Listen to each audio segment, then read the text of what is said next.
my good girl? Who's my good girl? Hang on a second, just going to open up the chat. Cool, it's already popped out over there. No problem. Who's my good girl? Yes, you are. You are so good. You are so good. Yes, you are. You are so good. Who's your good girl? Yes, you are. You are so good. Yes, you are. You are such a good girl. Right, okay, hang on a second. I didn't actually open the correct window. Let me just fix that. That's Twitter. That's not the notifications thing that I need. Yep. What do you want? You want treats, don't you? Because you know that I bought a big bag of treats from the pet shop, didn't I? Yes, I did. I went up to the pet shop this morning and I purchased some delicious treats and chews, and she knows that I have them, and she goes a bit you go a bit bonkers for them, especially that bag of duck jerky. It looks and smells disgusting, but she goes absolutely spare for it, don't you? Yes, you do. Oh, you grumbling. She's trying to be a little bossy boots. Sorry, bear with me, folks. I was just getting a bit of breakfast in the form of buttered bread. You know, really complicated. Shows my cooking ability. Right, hang on a minute. Okay, there's Stellaris. Yep, Stellaris is open. Okay, just going to load the save file and also make sure it's all okay. Can you also get some treats, Fro? What, you want some dog? You want some duck jerky, Fro? Or Froz even? Also, hi there, Joku, who is probably out walking his dog and has no idea, is probably quite surprised that I mentioned his name. Joku, I hope you enjoy your dog walk. He said that he was going to put me on the phone, so I assume he's out there walking his dog. You okay? Hang on, let me just get that dog some treats. Right, so that's paused. There we go. Okay, just going to put the plate over here on the table.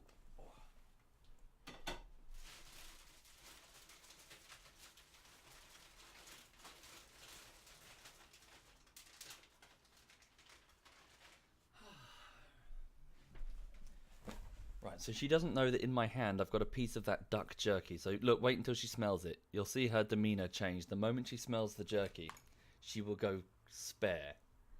So hang on. Is she going to smell it? I'm just going to cut the pieces up.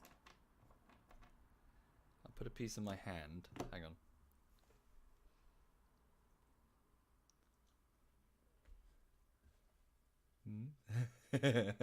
You know what's there? You can smell that, can't you? What's that? What's that? Is that your favourite treat? It looks like, hang on, so like a little piece of jerky. She goes absolutely crazy for it. Right, Lulu. Okay, can you behave? Say ruff, ruff. Good girl. There we go. She said ruff. There you get one piece. Okay, right, Lulu. Can you get down? Good girl. Can you go sofa? Good girl. Lulu, can you spin? No, sofa. Lulu, sofa. Spin, spin, spin, spin, spin, spin, spin, spin, spin. You gotta spin, spin, spin. She's rubbish. Lily, right, come here, right, spin, spin. Good girl. There we go. There you go. You can spin. Well done. Okay, hang on a second. I'd send her over to her crate, but you can't actually see it. Right, Lulu, you can just have that bit for free. There you go. She loves them. Right. Anyway, so good morning. There's an ambulance. So good morning, everybody, and welcome. I hope you're having a lovely, lovely morning, and happy Friday to you all. Happy Friday indeed. I hope you've had a stress-free week, whatever it is you've been doing in the world. So over here, the update is as follows. I have finished, so it's the 6th week of work on the latest YouTube video, which is VR Pavlov, which is basically Counter-Strike, for those who are unfamiliar. It's VR Counter-Strike. The video is done. The video is finished. There are a couple of little bits that I would like to tweak in the next render, which I'll do this afternoon, but the video is actually ready, and it's currently available for my patrons and for my Twitch subs. If you're a Twitch sub, you should be able to find it in your email. If you didn't receive the email, you might need to switch on the notifications if you'd like to receive said, behind the scenes and access to the videos and stuff. Yes, so you might have to. You'll need, so you go into your settings and switch notifications on. If, however, you you didn't get it, and you'd like to get it, I will be hovering at the end of the stream in the sub-only room to hand it over to you. And I'm sure one of the mods, there might be a mod floating that in the sub-only room, and that they might give it to you if you ask nicely. As for everybody else, I will. Don't worry, the video will go public soon. It's just I want to give my crowdfunders first dibs, because they did fund it and all. Because what happened to my dev blog on Daisy Captain Cacti? So there is so I've finished episode 10 of 12, so it's a big series, so 12 planned episodes, so I've done 10 parts of it, and about 5 of those 10 parts are currently available for viewing for the patrons and the Twitch subs, but again, the first 5 pieces I'm having some quality control problems, I'm afraid. That project has not been smooth sailing. The quality control issues are to the fact that I'm very new at it, and I wasn't very good at writing scripts for the early parts, so they're shit, frankly. I want to go back and improve them based on what I've learned. So now I'm much better, much better. But my first 5 of them were, I wasn't making my points clearly. I would go off on sort of example, on hypothetical examples instead of just stating what the fucking problem is. I needed to be a lot more precise. Sorry, I just realised my headset's still on the floor. Hang on, I've just got to grab this. Yep. There we go. I've got to put the headset on because it's noise cancelling, so I think I'm booming into my microphone. Where's the... Hang on, don't show my head on the camera because I'm leaning towards it. There we go. So I'm still working on it, is the answer to your question, but it's taking its time because oh wait, the music is on. I see, you guys just can't hear it because I've disabled it. Sorry, the Stellaris music is playing. Thank you, Don PhD. Thank you very much, Don. Thank you. Right, okay. The newest episode is gold. The part on Aztec was hilarious. Thank you, Farinir. Sorry, which part was on Aztec? I can't trying to remember. There are so many scenes, I can't remember them all. There's 39 scenes. Which bit was on Aztec? Oh, the bit with Lulu. Yes, indeed. Right, okay, let me just pause that music. There we go. And then if I hit this button, you guys should be able to hear Stellaris. Yep, cool. It's quiet. It's in the background, so I'll turn it up in a moment. So the short version is, for those just joining, latest bullshittery is done, and it will go public very soon. It's just the crowdfunders get first dibs, and the next project will start next Monday, whatever it may be. And I will get I'll send you messages and switch on your notifications. I can send you polls and stuff concerning what it is and get your opinion. Although truth be told, I probably won't do a poll this time round because I did one just before this project, and I don't want to just keep spamming you with polls. I'm pretty sure that's still a fairly accurate representation of what you want. I hope. Right. Okay. Thank you, Izatar. Thank you very much. Yes. Your dog has fallen in love with Lulu, says Dangerously Unfunny. Are you okay, my sweet pea? Are you alright? She'll have a nap now, so she's gone for a run around the park, so she can have a nice little nap until probably about 2 o'clock, and then she'll wake up and want to have a bit of lunch. Right. Okay. So yes, effectively. Sorry, I'm just still reading the chat. It's going to be Gang Beasts or Human Fall Flat, as the backers want to fuck with me. Oh, don't even. Sorry, for those who are out of the loop, I'm terrified, absolutely fucking terrified of Gang Beasts and Human Fall Flat, because it would be manual editing only, because the tracker won't be able to handle it, and also there are 4 people, and they're all going like, ow, ow, ow, they're making quick vocalizations. A big sentence is much easier to keyframe than small vocalizations, which require... Oh my god, just so much syncing for every single ow, every single, little sound. It's a nightmare. One person repeatedly going like, ow, ow, ow, for example, in Alien Isolation, me constantly going, it's fine, that was a pain in the arse. And that wasn't even keyframed to follow people's heads. That was mostly at the bottom of the screen. So 4 people doing it, that will, I have no doubt, be the most difficult project I have ever done. So I'm terrified of it. Right, okay. Ugh. But yes, it's going to be probably a hilarious episode. It's just, it's just a lot of work. Right. Anyway, so hang on. What's that? Oh yeah, the Space Jam thing, Freehawk. Yeah. I read that on Reddit as well. Yeah, it's a great idea. Yeah. Right. Okay. So yeah, she'll have a little nap there, and yeah, let's get into this then. So welcome everybody. So I'm going to play Stellaris for a couple of hours, and then I'll bounce off and get on with probably some closing down. Like a wind down elements of this latest project in order to properly archive it. So. Stellaris. So what's going on? So effectively, if you're not familiar with Stellaris, what is that notification? Emergency FTL. Oh yes, indeed. One of my fleets had to perform an emergency FTL jump, and one ship has sustained damage. But at least we lost nobody, which is good. Fleet combat status. Yes, a fairly indecisive battle. Well, not indecisive. We lost a fuckload. So second fleet under the command of Khan Boothroyd lost 3 destroyers, 5 corvettes, 2 cruisers, and a battleship. That is not easy to replace. Shit. Okay, right. So, what's happening is, you play Stellaris as a custom-made alien race. In our case, we are playing as the Provions. We are a race of arthropods, so insects, type scorpion creatures here, and we are under the leadership of Supreme Leader Kul Shane, who is a level 5, 94-year-old Provion investor.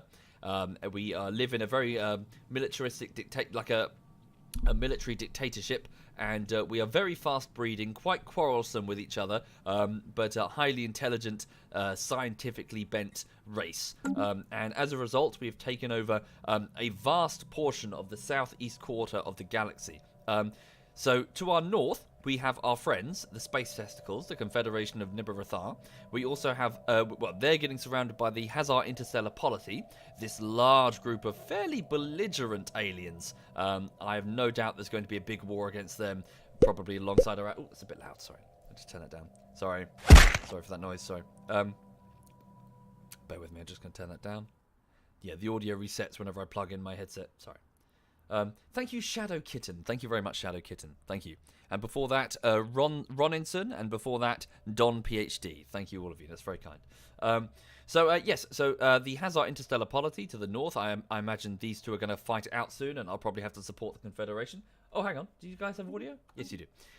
So over to the east, we have the Sojag League, former allies of the now extinguished Skeldari mammals, our ancient enemy.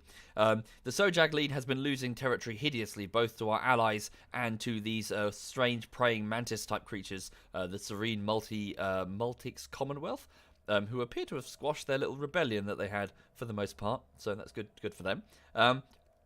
But the real problem we're having right now is the Kel-Azan Republic. The Kel-Azan Republic, also under attack by this group of small parrot creatures that are sort of, I would like them to be a vassal if possible. They are under attack by us, as in the parrots have decided to launch an attack. So these are the where are they? So the space parrots, the High Kingdom of Matsonia, have decided to launch an attack against the Kel-Azan Republic, this group of reptiles. Who we don't like, and they don't like us. Sorry, reptiles, they're insects, aren't they? They're arthropods. So yes, they don't like us, we don't like them, and we've had border clashes for quite a while now, including the first Kel-Azan Provion War, in which we humiliated them. We truly humiliated their fleets. We destroyed them. So yes, we've been invited to join in this second war, and we are happy to oblige. So to the south side, we have the first and second fleets currently engaged in a bombing mission against one of their worlds, which is called Jurg Shondar, which will get renamed once we've captured it. Thank you, Parazeal. Thank you very much, Parazeal. Thank you. And hi there, Perluna and Perluna's viewers. Welcome indeed to Stellaris. So yes, of course, we also have the Kithin Citizens Alliance down here, a small group of insects who were just, yeah, they're nothing. They used to have a fairly large empire, but it's been cut to pieces. So yes, welcome to Stellaris. Right. So, where's the, which one is it? This one, I think. Right. So here we go. So, yeah, the playthrough continues. Didn't I capture this world? I did. We've got a few worlds that I just need to name briefly. So these ones here. So these were worlds that the end of the last war, I grabbed off the Kel-Azan Republic. Thank you, Joku. Thank you very much, Joku. Thank you. Right, so mods, could you pop it into sub-only mode, if you please? So I need some volunteers. I need some volunteers for star systems, a planet, and also, I believe, a handful of scientists. Scientists? No, all my scientists. Okay, one scientist who is leading my physics research, and Wait, Kul? That's the wrong name. Yeah, no, I see. That's the default name, isn't it? Yeah. So 1 scientist, and a governor. So feel free to raise your hands. Patrons, you know the drill. If you whisper me the password, so I can spot you amongst the crowd. Yeah, if you're interested, of course. Oh, thank you. Zia Kest. Thank you, Zia Kest. And Sneaky Prawn. Thank you, Sneaky Prawn. And Joku. Thank you, Joku. That's very generous of you all. Thank you. Right, so let's go down here. So this planetary system here. So this is one of the captured star. Where is it? It's a moon. No, it's not. It's a ship. Here.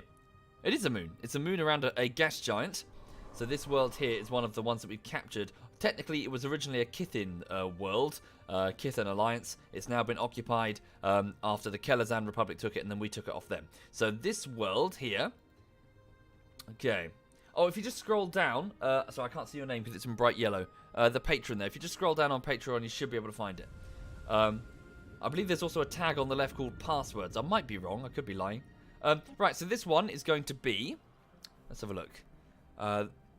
Let's go with, well, Joku. Isn't that in the new Star Wars film? Or is that Jakku?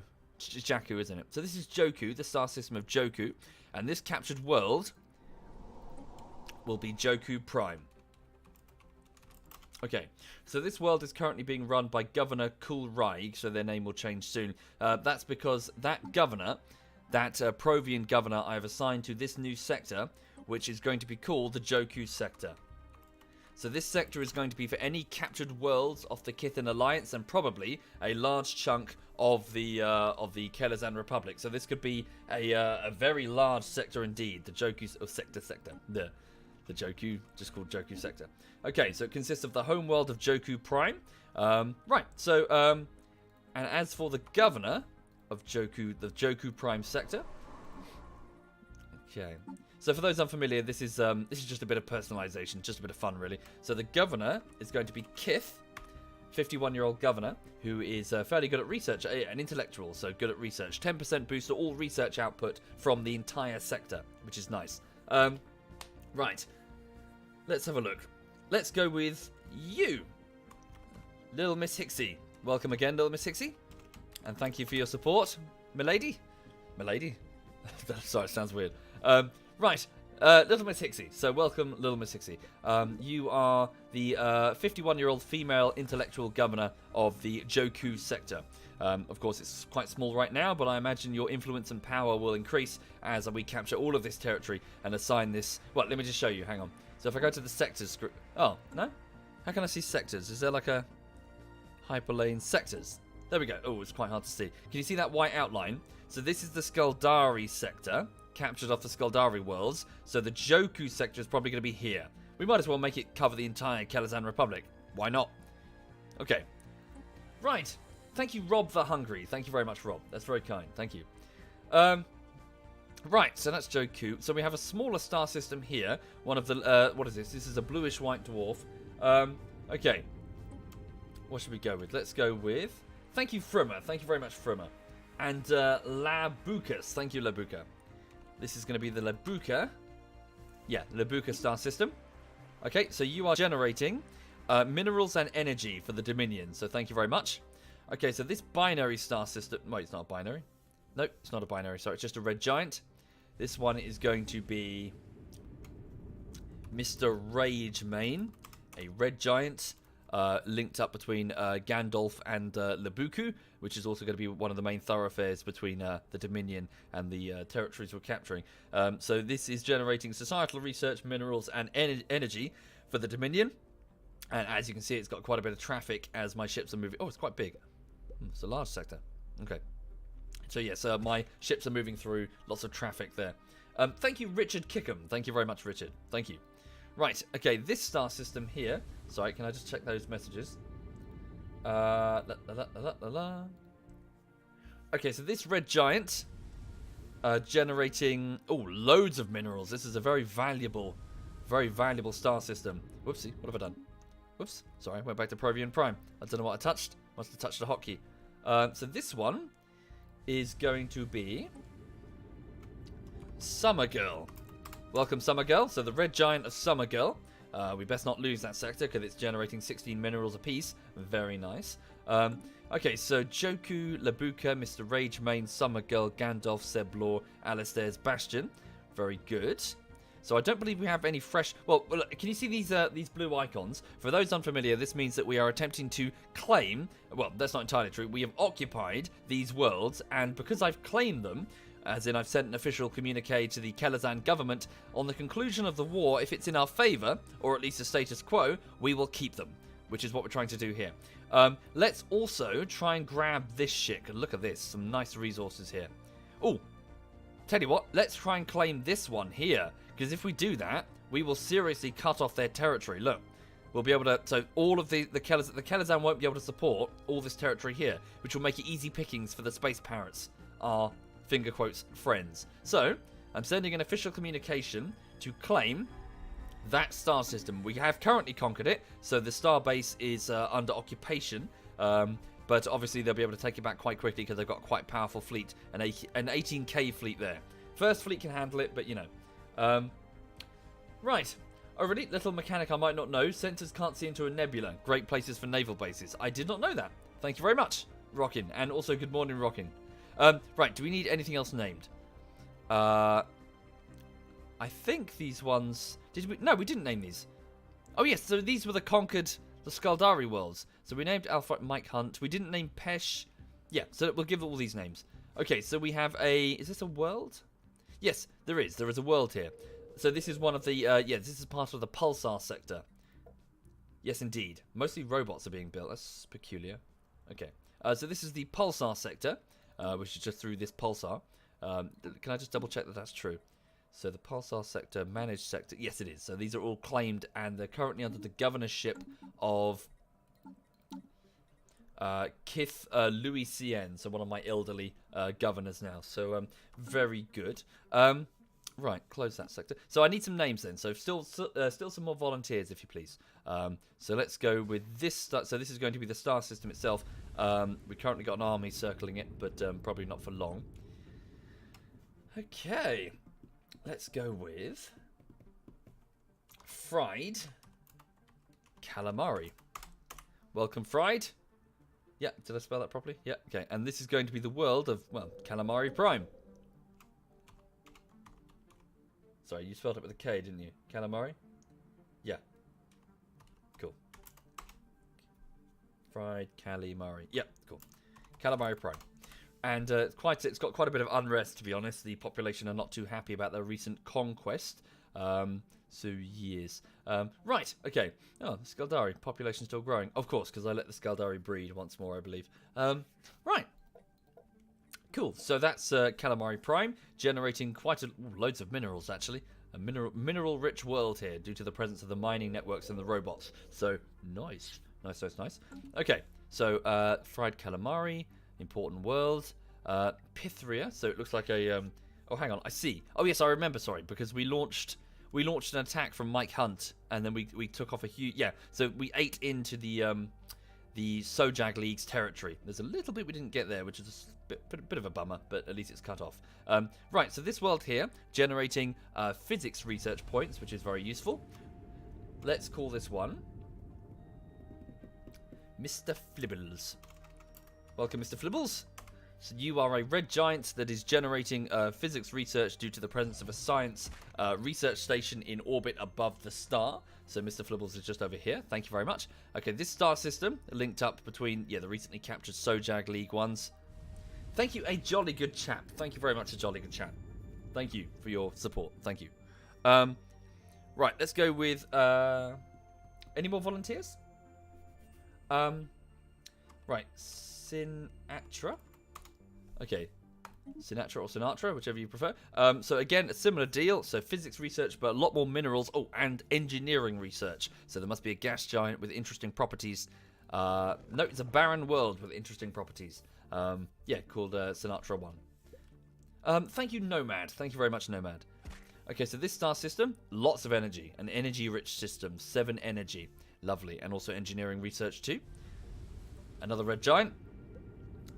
Thank you, Duke in the box. Thank you kindly, Dukin. Thank you. Yes, you did, Little Miss Hixie. You're one of the planets to the far south. Okay, this is going to be Sir Hook. Welcome, Sir Hook, a red giant generating lots of energy for the Empire, Dominion even, and similar story, another energy-dense bluish-white white dwarf system. Let's go and pick Deplora. Thank you, Deplora. So yes, generating 6 energy points for the Dominion. Very good. Okay, cool. We'll leave the names for now. Let's continue prosecuting this war. Right. So we have a few time projects. These are debris fields in various different areas. Can I just go down to my scientific vessels and see what their statuses currently are? So that science vessel has nobody. So Cool Red Dog is currently doing what? You have no orders. You're next to the star system of Alex the Guy. Damn, you're in Skildari space right now. How long would it take you to get over here? Hang on. Oh wait, you can just tunnel, can't you? You don't need to use the hyperspace gates. Alright, so let's use your experimental drive. Okay, so one of my ships has just gone off the radar because they're using their experimental hyperspace drive to get over here to research some of these debris fields. Okay, so that was the Pickled Tiger with one of my scientists aboard. Okay, my other scientist, Cool Black Whore, is currently orbiting which world? Fried Calamari, assisting with the research. And so I have another science vessel at Provion Prime, which is supposed to be assisting the research, but I have no scientist aboard, presumably because one has died of old age. Yes, so I'll need... Oh, this one here. Oh, yes, the one leading my physics research hasn't got a name. Let me just recruit one more, and then I'll name them both. Anomaly discovery chance, anomaly research speed, anomaly... Yeah, we'll go with... Yeah, this one here, this guy. So a 44-year-old Provion scientist with expertise in engineering. Oh, okay, I see. I've reached the leader cap. Okay, I cannot get any more. Right, guess it's all the governors. Okay, sucks for me, but I just got to research further slots if I want to get further. Okay, so this scientist then who's working on my physics research. Let's go with... Oh, an admiral as well? Oh, yes, an admiral, yes, to replace Khan Oros. Khan Oros died of old age, unfortunately. Probably on the toilet, shitting his alien guts out. I choose to believe that we poop pellets. Yes, small, tiny pellets. Right, let's go with... hang on. Just going to go down.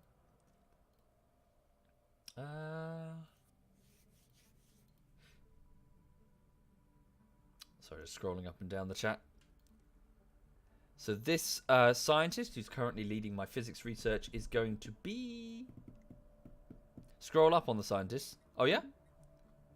Cool Red Dog, Cool Black Hawk, Cool Shazbut. This scientist who is unnamed. Good shout. Yeah, I didn't realise I... Cool. Let's go with... Cool Nomad. Right, welcome, Cool Nomad. So you are a level 4 scientist who's 61 years old, and you're currently performing energy credits... applied superconductivity research as part of our physics field. So on Provion Prime, you are our head physicist, and yeah, so you're working on that. So thank you, Cool Nomad. Okay, and then lastly, the Admiral. Then we'll get to the war. So 44 years old, a cautious Admiral who has an increased weapons range of 20%. This is going to be Khan. Let's have a look. Why did I cut my empire into sectors like that? So once it reaches the point where they're hard to micromanage, you can start chopping them up into sectors in order to have the AI do it. But you still have the option of micromanaging. You know, you don't have to. Okay. Let's go with Wadle. Right. Welcome, Khan Wadle. Okay, so you are in command of First Fleet. In fact, sorry, I'm just going to tweak that slightly. I'd rather have Khan Boothroyd. He probably won't last long, but I'd rather have Khan Boothroyd in command of First Fleet because he is a level 7 admiral, and First Fleet is an extremely powerful fleet. So let's just move the admirals up their fleets. Hang on a minute. So Second Fleet will now be commanded. So First Fleet is commanded by Khan Boothroyd. Second Fleet, is currently in hyperspace, so it's got Khan Ivory, Dragon up. No, wait, no, sorry, it's empty right now. Alright, I'll assign the new Khan Waddle to Second Fleet soon. Thank you, Lord Vexer. Thank you very much, Lord Vexer. Right, let's continue to time projects. Missing in action. Second Fleet took a beating over here around the star of Vigilmar. So a Kel-Azan Republic fleet did a lot of damage. So where are they going now? 6 battleships are on their way to Makar Station. Yeah, they're just resecuring territory from us. Okay. So these are the Kel-Azan, the Kel-Azan Republic fielding 6 battleships. Ouch. So these battleships are very powerful. They move to about light, so that they're just going to destroy that space station. First fleet, then, could I ask that you move? Where are they? They're around. So they're around the world of Isaac, which is going to So I'd like you to move and intercept them. So stop your bombing run, because we can get through. Instead, move to revenge the defeat of Second Fleet. Okay. Spaceport under attack. That's Makar. Right, so Fleet Manager. Second Fleet is still in the warp. Still in hyperspace. This isn't 40k. Thank you very much, Monster. Thank you kindly, Monster. And Valdo. Thank you, Valdo. Thank you for your support, guys. It's very generous. Okay. Right. So, right now, First Fleet is moving. First Fleet consists of 5 battleships, 7 cruisers, 12 destroyers, and 18 corvettes. They are entering the hyperspace lane under the command of Khan Boothroyd. They are moving to frontal, and then they're going to move straight, hopefully, to catch them before they flee. They're not fleeing. Are they fleeing? Where are they? No, they're going to face us. Good. Okay, they're coming our way. So all I want you to do is just move here and engage them. So First Fleet should be able to avenge the defeat of Second Fleet and destroy the Kel-Azan navy. So this is good because to the north, the Space Pirates are making their own war of conquest. I mean, we were invited to this war. Here they are. So torpedoes are going to ring out. There we go. Ooh. So kinetic weapons fire through the void. Tachyon lances burn through just the vacuum. Shields flare, but then collapse. Their shields are failing. We haven't outranged their weapons, but it doesn't matter. They're panicking. They're entering hyperspace. Their admirals have lost the will. So it's a level 4 admiral versus our level 7 admiral. It's over.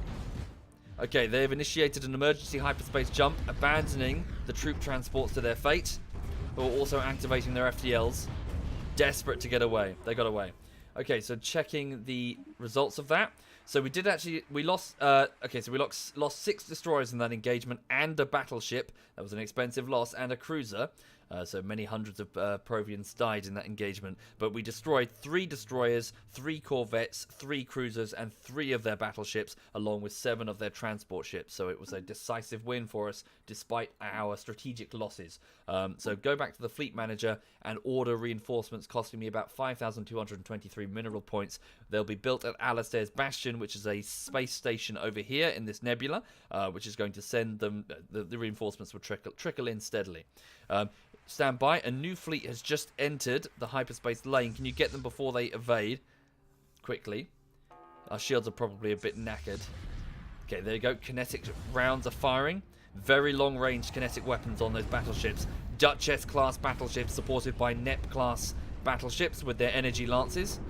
Novi and Gorty-class destroyers. And Brawler and... Sorry, what was the other one? Brawler cruisers. I can't remember my own fleet designs. Brawler and Daedalus class cruisers, yes. So different, both kinetic and energy. Oh wow, this is great for us. Look, we're catching the Kel-Azan navy with their pants down. Look, a single battleship arrives, badly damaged. Sorry, and a cruiser. I believe we have destroyed it. Fantastic. Well done, us. So debris to be analysed later by. Oh, thank you. Holy crap! Look, we are really catching them. They must have been trying to assemble and reorganize. So 3 cruisers, 1 destroyer, and 1 corvette. We are absolutely annihilating the Kel-Azan navy. What a humiliating defeat for them around this star. God, Jesus, that must have really sucked for them. So we have destroyed... Oh, look, and the Space Pirates are making their advance throughout this. Yeah, brilliant. Fantastic. Okay, so over here, this world... so this is the one that we were bombing a second ago. Its armies are a bit powerful, to be honest. They've got a garrison strength of 1,051. I need to bring in additional troop transports if I'm going to conquer it. Okay, the science vessel, the Pickled Tiger, with, who is that? Red Dog, one of our scientists, has arrived. I would like him to start researching all the debris fields from the destroyed vessels. Hi there, Zed of Quebec. Hi there, man. Hello. Hope you're well. Okay, so they're going to work on researching the debris fields, looking for technology that we don't know. Okay, Construction complete. Have the Skaldari been purged? Mostly. They're down to a few billion citizens throughout the Empire, but their status has been reduced. Well, purged is the wrong word. Forced on. They've been forced to emigrate. But yes, they've been reduced in population count quite significantly, which is good for us. Okay. What's this? Sorry. So the Aldo West Starbase has finished. Oh, yes, of course. So over to the far west, I shouldn't forget that this expanding empire will no doubt run out of places to expand and want to push into our empire soon.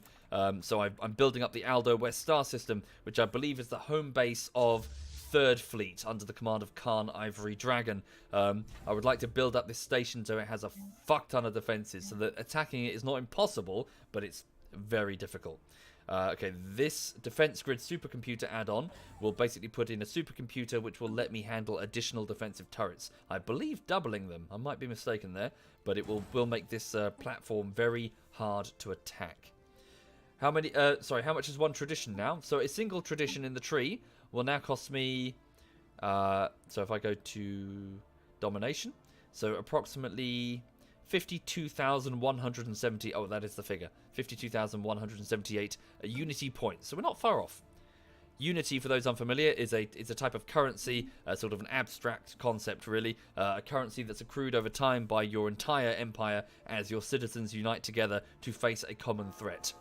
To be united together in one's cultural, similarities. Be it discovery or diplomacy or a desire for peace. So those were some troop transports that we have dispatched, and I believe, yeah. So this is good. So as you can see, we have caught the Kel-Azan Navy in a little box here. We've got a little pocket. So any reinforcements to try and back them up have to come through here, and we are just annihilating them. That being said, I shouldn't get overconfident. We should make sure that First Fleet gets appropriate repairs. So can we? Does this starbase facilitate repairs, or would I need to upgrade it? I guess I need to upgrade it. Where's Second Fleet? They're still in hyperspace. Okay. Can I order their repair? No, they'd need to move a few sectors away.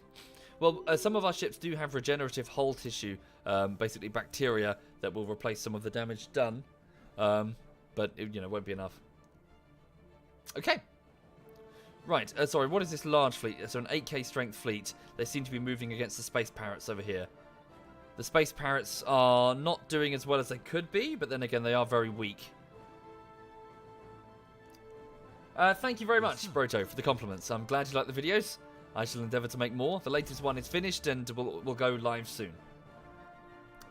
Yes, indeed, that's a good idea. So over at Frontal, so this little gateway, we can build up a handful of defence platforms. We have secured this and claimed it, I believe. Anyway. Right, okay, very good. So we finished an engineering research project, standardising cruiser patterns. So establishing new standards for the modelling and construction of cruisers greatly improves the efficiency of the production pipeline. So it increases cruiser build speed by 25% and their cost by 5%, which isn't bad. Okay, so this is the engineering research cards that have been drawn from the deck semi-randomly. What could we go with? Synthetics. Ah, very good. Okay, right. A synthetic population. So effectively what this means is that we have been able to build various robots. So I believe we started off with robots. After robots came droids, and I believe this is the next tier up. Synthetics. So a synthetic life form. Practically indistinguishable from a base Provion, I imagine. Yeah, so we'll research synthetics. No need to worry about the red. The red doesn't mean anything. It's fine. The red's fine. Just ignore the red. It's fine. Thank you, Dunkelsword. Thank you very much. So, we'll be able to get an android assault army and also access the synthetic, which is a better, much better type of droid worker. Okay. If they start asking whether they have a soul, then we can get concerned. But it'll be fine. It'll be fine. It's fine. It's fine. We're not going to have like a synthetic Provion in a red dress walking around in high heels, asking the humans whether or not they're real before launching an attack against the 12 colonies, and then chasing the last Provion fleet to Earth. Holy shit, that could work actually, wouldn't it? Imagine if like the Cylons destroyed the Provion Dominion, and then there was a last-ditch effort to reach... where is it? Fuck, where's Earth? Did they rename it? The Sol System? It was somewhere. Oh, I'm looking too far north, aren't I? My brain. There it is, sorry, yes. So the Sol System, yes. We have to reach Earth, everybody. Sol 3, that's us. Well, it's now part of the Confederation of Nebuchadnezzar. Sorry, for the people who have no idea what I'm talking about, I'm talking about Battlestar Galactica. Thank you, it's Lone Wolf. Thank you very much, it's Lone Wolf. Thank you. Right, okay.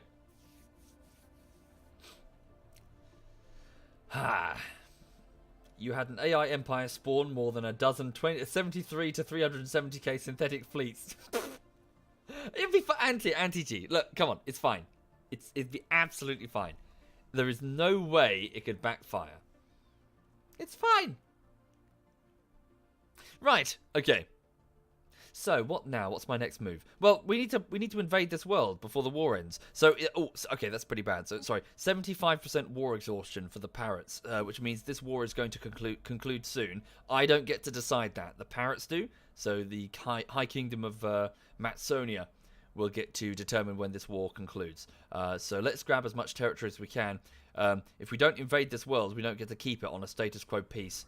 And the trouble is, those defenses are pretty well established, to be honest. They've got a lot there, so we're going to have to bring in a lot of army forces. So this Provion, it's a Ynnari Berserker clone fleet.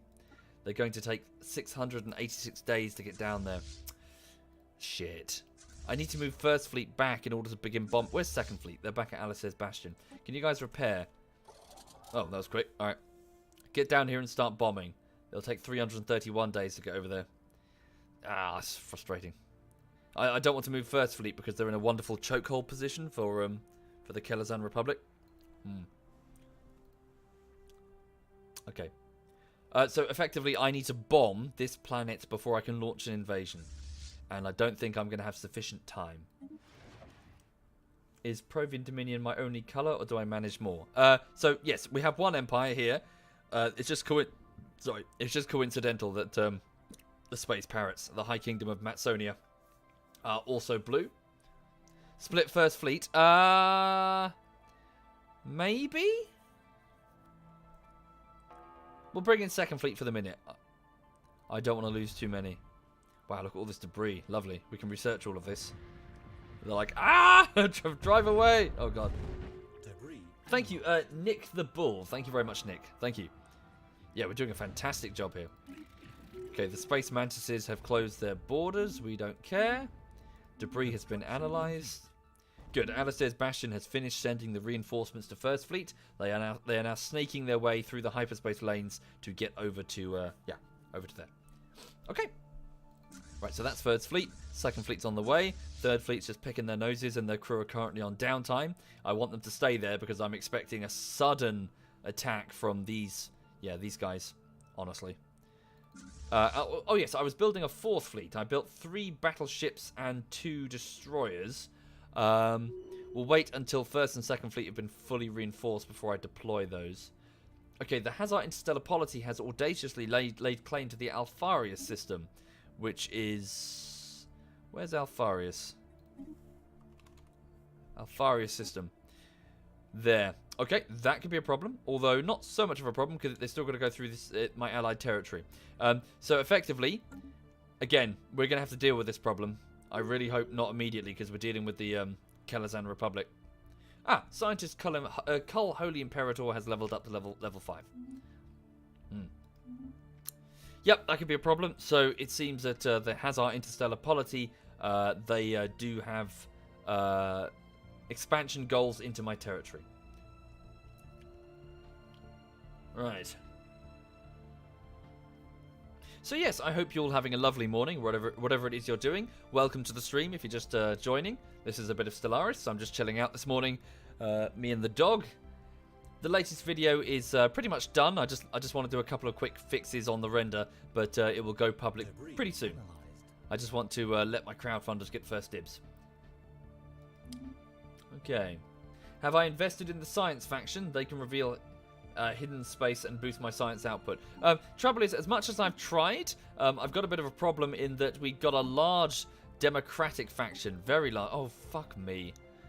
An Alien Suffrage League democratic faction. Now 68 billion versus 63 for the Association of Advanced Sciences.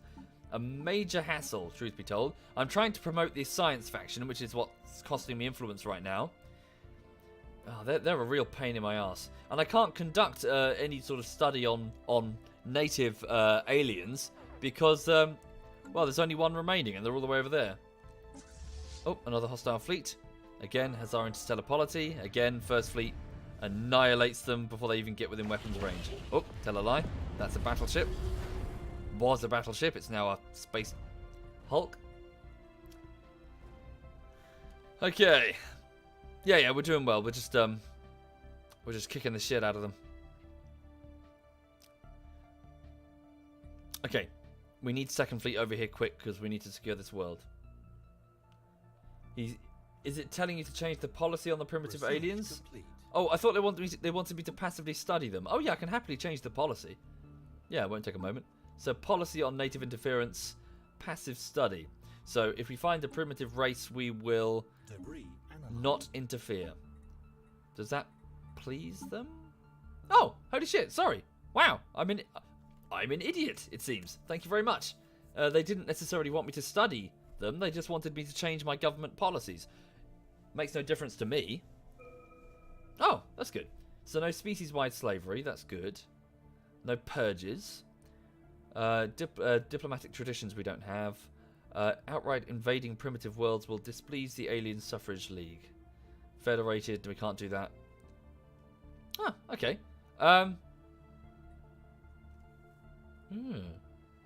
Right, let's also, in which case, we'll stop promoting the science faction.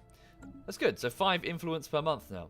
Ooh, societal research is finished, which means I've finished researching something new. Let's have a look. So Cool Shazbutz has finished researching something. Don't know. Doesn't tell me.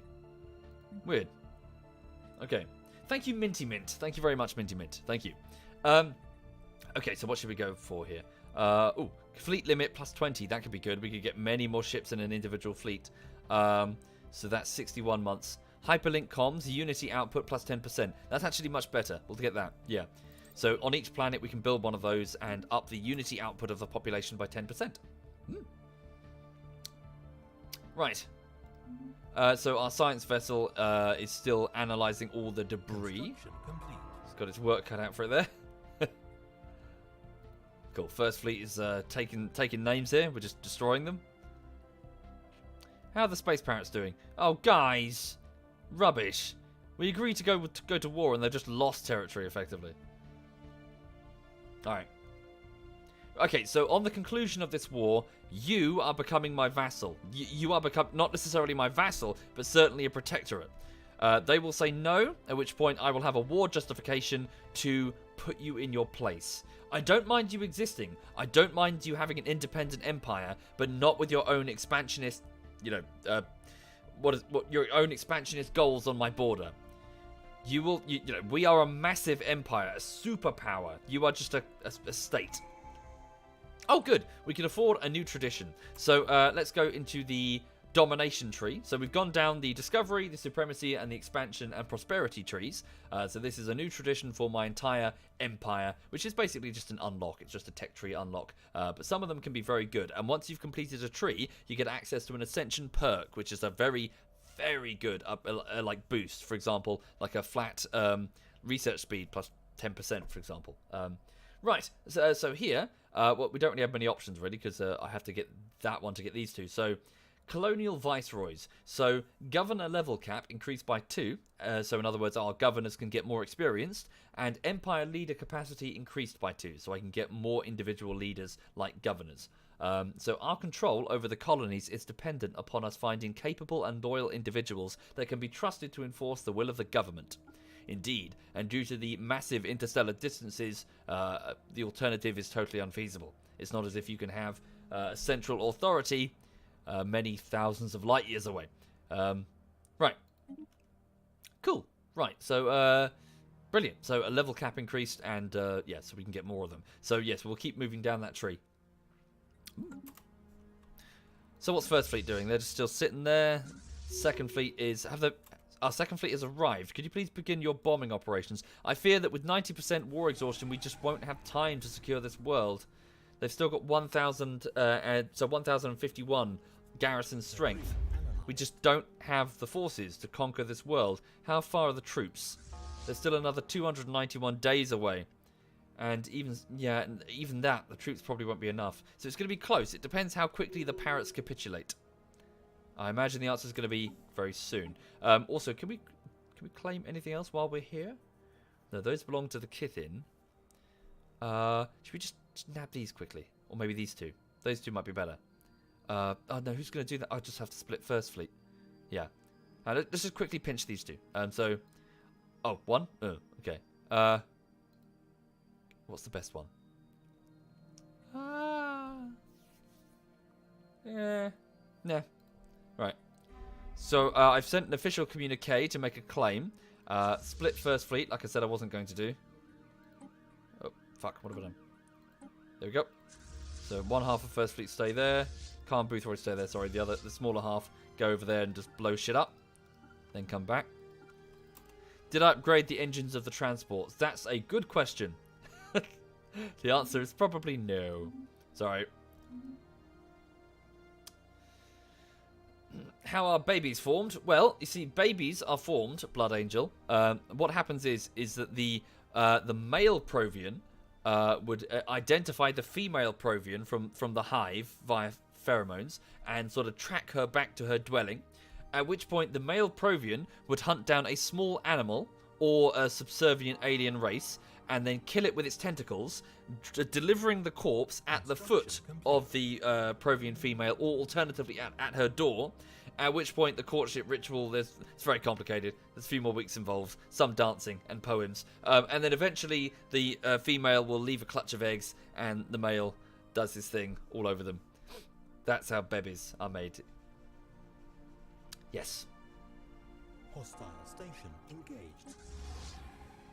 Okay, yep, so this is the, that piece of, so what's happened is I've just claimed, or rather, this space station in this recently claimed sector has capitulated and is now being occupied, and, so on the conclusion of the war, if it's a status quo peace, which I imagine it will be, we'll get to keep all that territory.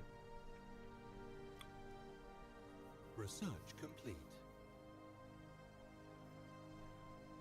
Okay, more debris has been analysed. Another research project. Oh, good. So we've now researched proton launchers. These energy projectiles consist of tightly concentrated protons capable of causing immense damage to the hulls of enemy ships. So it's a large energy-based weapon. Very powerful energy-based weapon. Holy crap. Might be worth replacing some of our weapons in a moment on board the battleships. Okay, so that was our... Huh? Oh, I see. No, sorry, we didn't actually... Ah, cool. We didn't actually finish a research project. We just pinched that technology from the Kel-Azan Republic because we just we just found it in the debris. That's cool. So I believe you get percentages each time. And we just got to 100% on a piece of technology, I think. Yeah, that's pretty cool. So we just pinched it off them. Okay.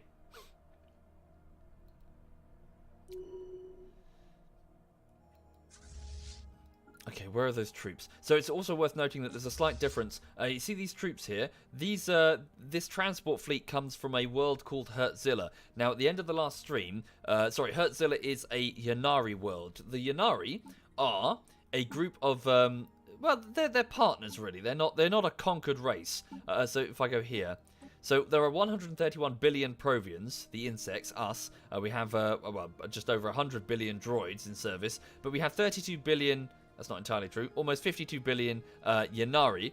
The Yanari are we uplifted them from their home world. They live on like an arid desert world, and they get to conquer, claim all the desert planets that we don't want. So yeah, they joined us willingly. Recently, I instituted a mass vaccination program aboard at the world of Hertzilla, which is this colony world of theirs. That was actually a front. What I actually did was genetically modify all of the Ynnari aboard the surface to turn them into what I call Ynnari Berserkers. Ynnari Berserkers have massively amplified strength. This is because I kind of snuck in an adrenal gland into the Ynnari. So they get very angry and they go berserk in battle. I'm saying this because... Damn. No, don't force a peace. We haven't invaded yet. Fuck. They have 719 days to force a peace. Fuck. It's bloody parrots. But effectively, yes, our government has performed a mass genetic experiment aboard the Ynnari, onto the Ynnari, in order to make them better soldiers. I mention this because a fleet containing Ynnari Berserkers is on the way. Oh, fuck. We were too slow. Right, so what's just happened is the parrots have gone to the negotiating table with the Kel-Azan Republic, and I believe they've lost territory in their war. Right, so here we go. So, debris analysed, fleet combat status, first fleet's kicking ass and taking names. So, peace offer. The Kel-Azan Republic has made peace with the High Kingdom of Matsonia, the Parrots. And the result is the Provion, so we have taken 5 star systems, but no planets. So we've gone back. So we've taken a bunch of planets, which is nice, but certainly we could have done with some better strategic gains. Over here, I believe the parrots lost some territory. Does it say? I don't think it says. Maybe they didn't. Huh. So effectively, both sides have come to the table, and their population has just agreed that they're tired.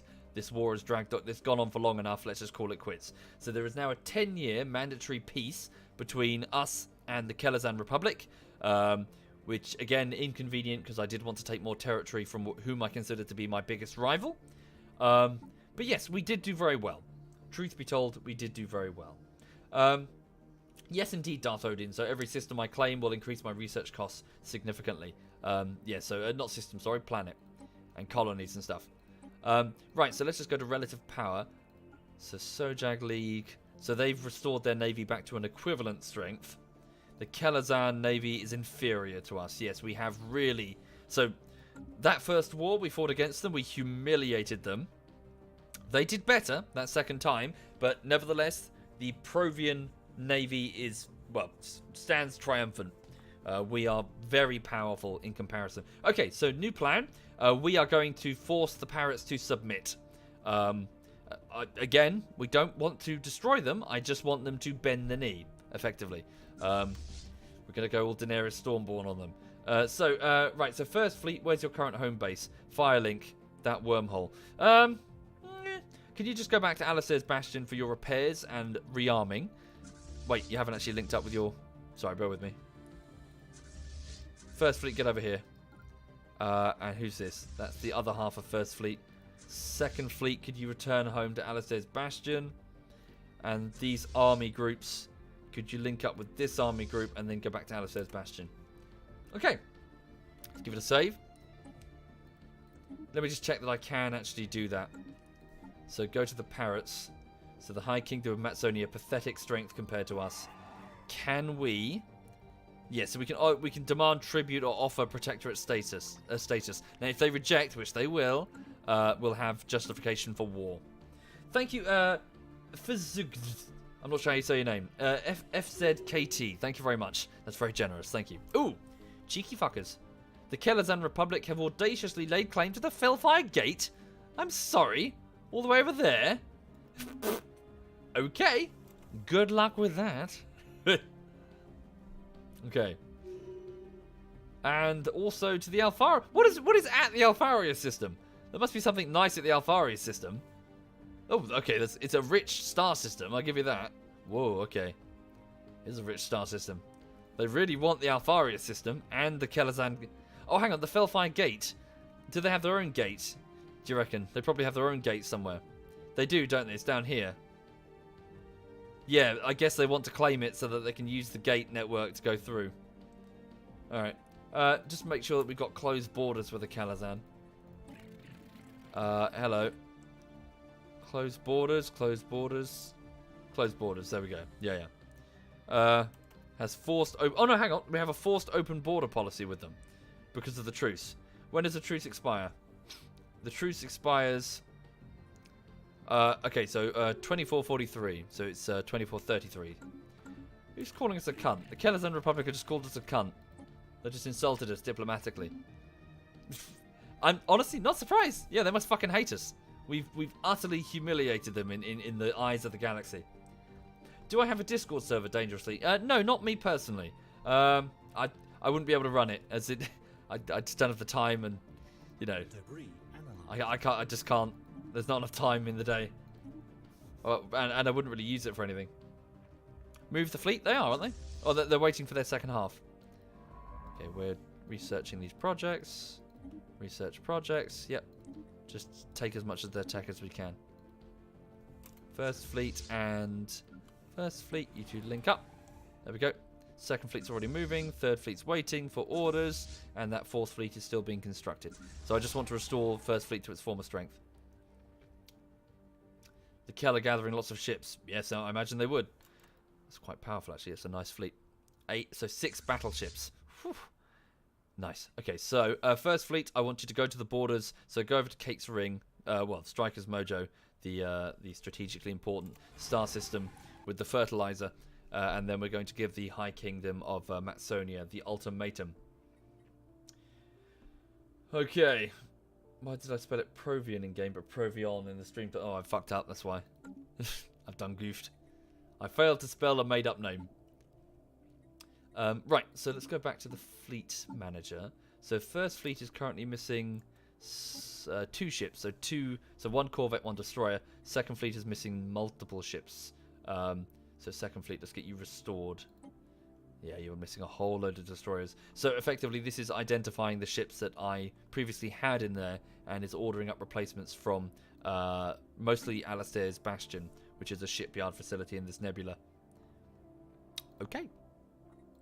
So for those just joining the stream, welcome. This is just a bit of Stellaris, and I'm currently continuing the playthrough as the Provion Dominion, my race of arthropod, tentacle-faced creatures. We've just concluded a war against the Kel-Azan Republic, which was started by the Space Parrots, the High Kingdom of Matsonia.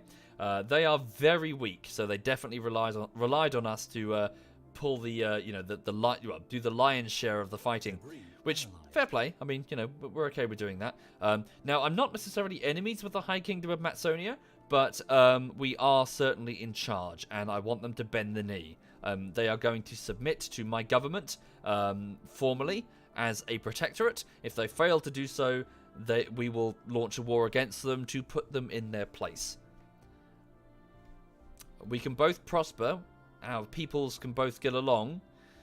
But we are in charge. They will recognize us as well, the legitimate government over in this corner of space. We are not equals here. Complete. Obviously, we're not equals. They're incredibly weak compared to us. Oh, good. The Hypercom forum has been completed. So not all research into faster-than-light communication channels produces useful results, but some outcomes may find new purpose in bringing our people together. Oh, see, it's a mass communications network. Okay, good. So by building these on each individual world, they'll cost us 3 energy a month, but they will produce 6 unity points, which will be very useful. Okay, good job. Cool Shazbut, my 73-year-old Yanari scientist. Empire leader capacity increased. Habitability of worlds increased by 5%. Starbase capacity by +2. That's nice. Hydroponic farm to produce more food, but we've got a massive surplus. They will rather die than bend the knee. If they wish to sell their lives, we will happily purchase them. Debris analyzed. Okay, let's get starbase capacity. So for 52 months, we will be able to support additional starbases.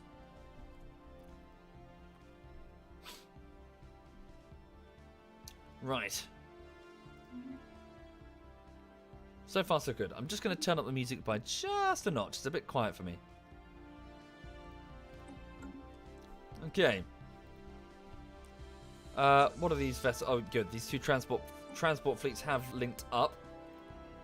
Right? Yeah, can you 2 get together?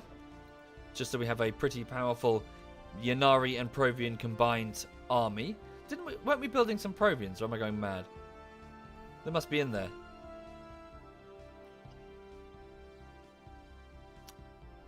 Okay. There we go. So, So 872 combined army strength. Please have them report back to Alistair's Bastion to remain safe. Tell the troops to, go on leave for the minute. But we probably will need them if we... Well, I don't want to claim territory against them. I want them to be a vassal. Are we the baddies? Well, yeah, but at the same time, you know, some of the notions of morality when it comes to, you know, sort of being the leader of a nation, you got to sort of put them to one side. This is a battle of ideologies, of way of life. Effectively, there is no second prize in the sort of the race for galactic dominance. There is only extinction. I'd rather we come out on top, frankly, than be relegated to just a bunch of atoms circling around the accretion disk of a black hole. Thank you very much, Crazy Killbot. Thank you kindly. Thank you. Right, so let's send that communication to the government of the Space Parrots. Thank you, Salty River. Thank you very much. Thank you. Okay, so High Kingdom of Matsonia. They don't like us anymore. Right, so you are to become a protectorate of the Provion Dominion. We can offer you protection in exchange for some influence over your internal affairs. Protectorates have an independence guarantee from their overlords, pay 80% reduced tech costs for any tech their overlord knows, and turns into a vassal once they've researched 50% of the amount of tech compared to their overlord. Confirmed. They're considering the proposal. I expect a rejection. We would sooner reduce Coltron to ashes than become the puppet of alien filth such as yourselves. That's the answer I want. Very well. You have given us no choice but to declare war against you. The objectives of the war will be to make you a which one did I want? Tributary. Subjugate the enemy as a tributary or as a vassal. Sorry, I want to... Oh, I see. Protectorate's different, isn't it? So which one should I go with, sorry? Should I vassalize them or tributize them? Oscar says vassal. Jada says vassal. Danube says vassal. Sure. But, okay. I suppose, sorry, just to be clear, if I make them a tributary, do the terms of what was just mentioned still apply? As in, they still become a vassal at 50%? Just yeah, so it's clear in my brain, because I've not done it before. No, not fossilize them, Savgils.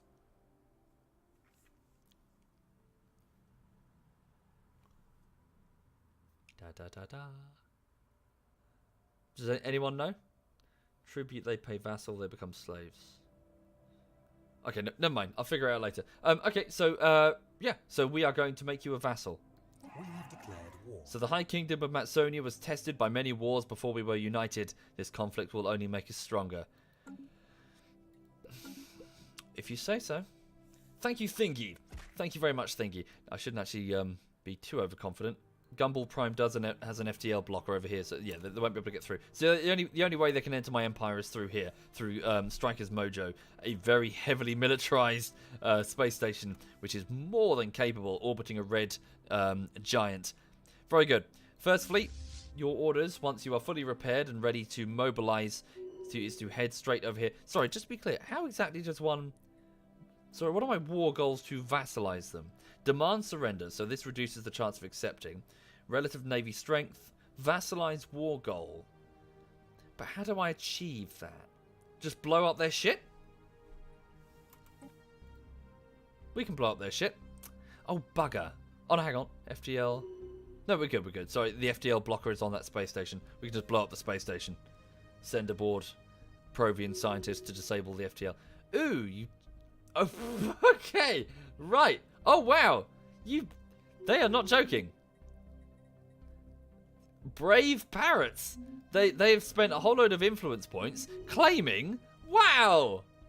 Oh, so sorry, what's going on is that their government is sending me official communications saying that they are going to invade and occupy Striker's Mojo, Cake's Ring, my expensive ring world that I stole off the... Well, it's a derelict, so didn't really steal it, but I salvaged it off the like a progenitor race that was in this part of the galaxy 600,000 years ago. But anyway, they've laid claim to it. They've laid claim to Cake's Ring, to Kravius, the Mara-Queen.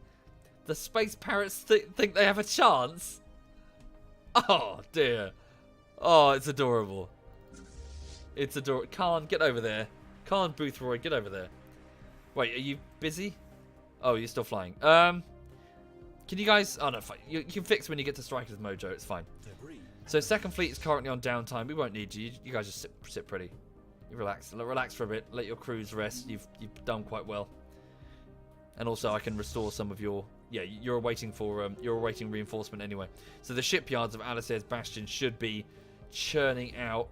Yeah, they're churning out ships to replace the Second Fleet losses. So fresh, wide-eyed recruits are coming in from various different areas of the Empire to crew those new ships. So what are my builder ships doing? They're just kind of sitting there doing nothing right now. Build a mining station. Oh yes, we need to grab all of this, certainly, when I've got the influence. Right. Oh yes, also let me just have a quick look at the sectors. So I've got the Skildari sector to the south, run by Kith Dunboys. They've got quite a large stockpile of resources now, 30k, 20k. So 30k minerals and 20k energy credits. Okay, we might need to expand the energy credits. Ooh, okay, so energy credit storage. How do we increase the energy credit storage? Is that an edict? Native interference, food stockpiling. Is that a thing? Land appropriation. Research. Oh, it's research, is it? Alright, never mind. Hi there, Komito. I'm streaming early? Actually, I'm streaming quite late. I was about half an hour late. I can get more storage by researching it, or there is a module I build on stations. Are you sure, Darth? I'll have a look. Because if there is, then hooray. Pesh Station. That's Fried Calamari Station. Why do we have that? I guess we just captured it, didn't we? Don't really need that. Give it a few defensive things, just in case. You never know what the future holds. Build an anchorage. And then look for... So, resource silo. Oh, brilliant. You're absolutely right, sir. Resource silo. Still, I don't think it's worth it compared to crew quarters and anchorages. And it only increases it by 2,500. Ain't worth it. Nah, ain't worth it. Only a slight boost. Yeah, if you got 50k energy credits, fuck tons. Tell you what I will do, though. I will use 100 influence. I'm going to go to the sectors. I'm going to go to the Skildari sector, and I'm going to use 100 influence points to tell Dunboys, so Governor Dunboys, to fill various transports with his stockpile of minerals and send them over, because I would like to continue building Cake's Ring, which is the ring world that we've captured. So there we go. So yes, please. So 75%. Whoopsie. Resource storage full. Yeah, but if we're quick, we should be able to hang on. Right, so here. So ruined. Oh, good. We're already working on the west side of the ring. Oh, damn. I thought it cost energy. It just cost minerals. All right. All right. So let's. Oh, due to the immense requirements, we can only build one mega structure at a time. Oh, curses. Pulsar sector's running low. Is it? Pulsar sector. Indeed, it is. All right. We'll just send over some. Also, let's lower the taxation level. About 25% just to let it grow. Control click. Just send over... Yeah. Just to free up some stockpile. We'll just send it over to the... So I'm just transferring some energy over from the main Empire pool over to the individual sectors to encourage their growth. Okay. Oh, and also while I'm here, let's not forget to go down to the Joku sector and the Managed sector and add the recent conquests to it. So... This world, in fact, yeah, so Mr. Ragemane, Gandalf, Summer Girl, and Seblor, Alistair's Bastion will mark the edge of the entry into the Joku sector. So what I'm doing here is I'm assigning worlds for automatic AI management. So who is it? It's Little Miss Hixie. She's the governor of the Joku sector. So they are now under her control, and she will, use the resources that, from the star systems to add them to her pool, and then she will automatically build buildings on the planets, etc. Okay, so the Joku sector with Joku Prime. Bit of unrest because there's a bunch of Kithin who probably aren't happy about constantly changing their the name of their employer on their on their tax returns. Sorry, what's the time? Just gonna okay, 1:45. Yeah, I've got some time. Hi there, Gus Gus. This is a bit of Stellaris. What sort of benefit do I get when the ring world is complete? Well, I'll show you. So over here at Cake's Ring, the south side is already finished. So we've spent a lot of resources getting this south side of the... Can I spin the camera? Yes, I can. So look, it's a... Oh, that's rubbish. I thought it was going to be like a ring world, like a fertile green ocean thing. Never mind. But yes, there is basically a Gaia world. So, it's growing quite quickly. Much faster than I expected. Are they migrating? They are. Okay, so various different Provion and Yanari populations are coming over to live here and work here. Let's also upgrade the buildings. So what's that? That's a societal research tile. So what I'm doing is I'm building lots of let's go with this biolab, research labs and power plants and entertainment facilities, and well, they're building those. What's there? That's power. And collectively, this will be like a regular planet. A regular planet that will produce a lot of food, of power, of minerals, and especially research. So if I zoom in, you say? Oh yeah. So yeah. A specially controlled ring world. Okay.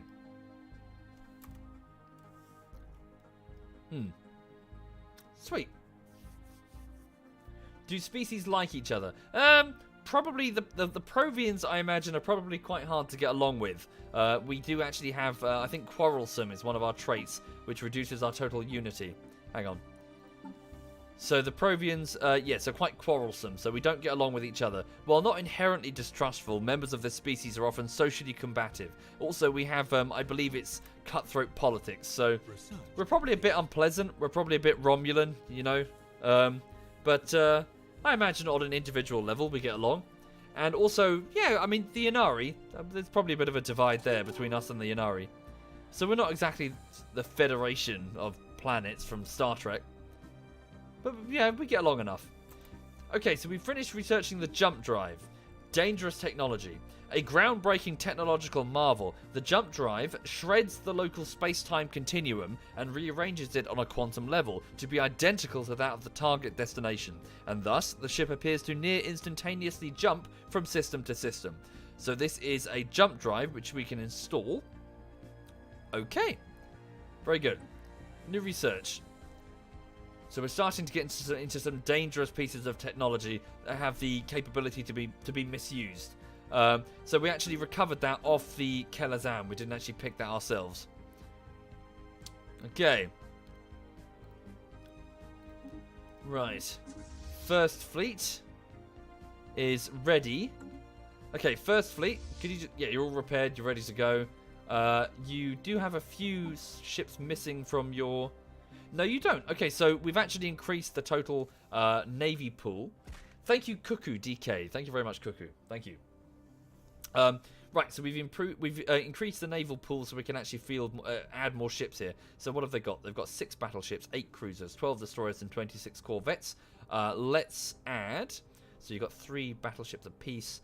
We'll add a few more cruisers. So let's add 4 new cruisers, and then 4 new cruisers and 2 destroyers. Very good. Make that order, please. There we go. Sent the order to Alistair's Bastion. Also, yeah, very good. Okay, so they'll come in when they're ready. So let's do this. So what we're doing right now is we are sending our navy from Striker's Mojo, one of our border stations.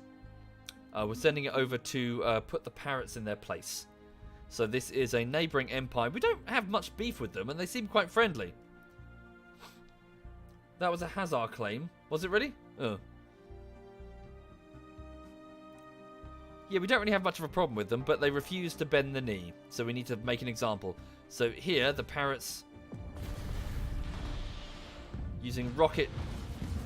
Oh, our own point defense just disabled all the rockets before they landed. Yep, they are completely outclassed. Okay, that border has... Yep, that border system has capitulated. There appears to be a fleet of... Well, a small group of army ships. We've eliminated it. Okay, so... I'm not entirely sure what the objective is, so we're just going to start smashing shit, frankly. Okay, just start blowing shit up. Is this a world or just a starbase? It's just a starbase. Yep. Let's see if we can engage in a decisive battle against their navy, just to prove them how... prove to them how really outclassed they are. So 4% war exhaustion for them. Occupation. I see. Occupation 3% due to one occupied system.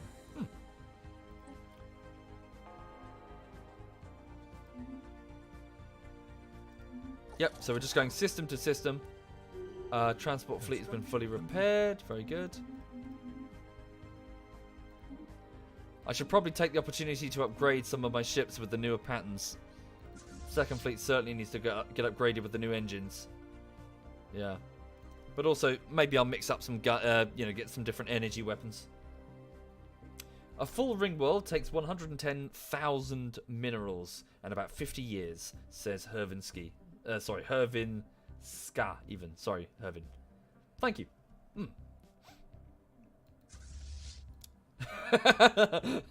Little Angel Wings points out that parrots are birds. They don't have knees. Shit. They can't bend the knee. Well, we weren't expected to know that. Whatever. However, a bird shows submission.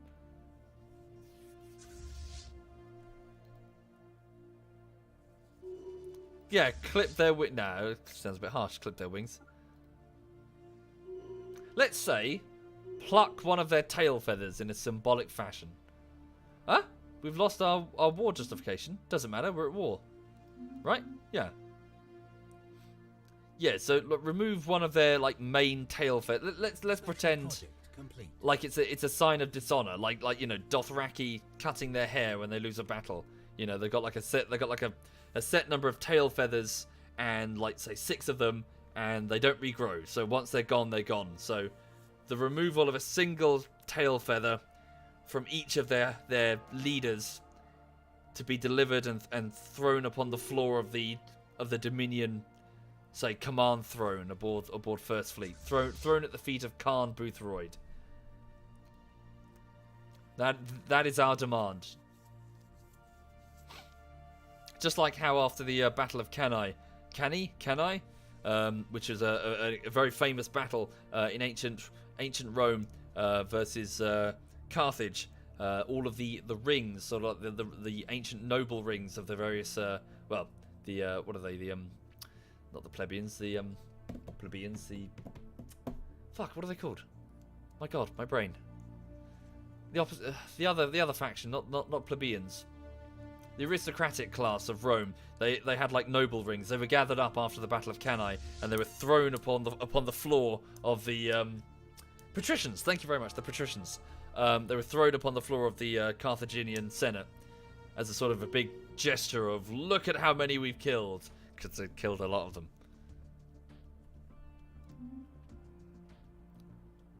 Okay, right, so, yep, we're doing very well. Just smash the ever-loving shit out of the parrots until they've learnt their lesson. Don't female birds allow the male to... What? No, August, they don't. What are you talking about? Oh, hang on. This is a major starbase of the parrots and one of their worlds. It's got an FTL inhibitor on it. Well, we'll break the starbase. Is that on our border? No, it's on their border. Oh, that's what we want. Yes. Where are they going? Yes. Good. Quickly head back. So the parrot navy has decided to respond. I want the navy, not necessarily just a bunch of space stations. I win the war by destroying their fleet. Okay, that's what we want then. Let's hunt down their fleet. So quickly head back. Oh no, they're going to get them. I hope they don't escape. They might escape. No, I haven't, Ponthos, no. I do like my Roman history, though. I do enjoy it. I find myself... I don't know if I'm the only one. Maybe... I don't know. Maybe I'm just being a grump. But I find myself, when I watch, like, war films or whatever, whenever you... Or like a game or whatever. Whenever you watch a scene...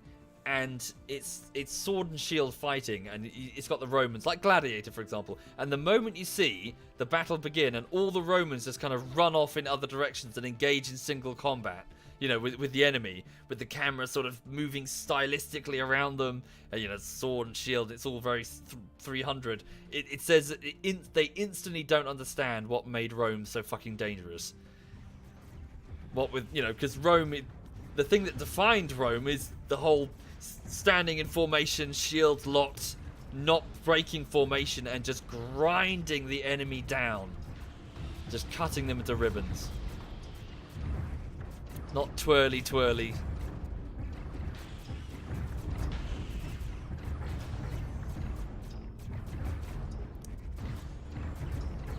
Okay, so the Parrots have taken back their own station.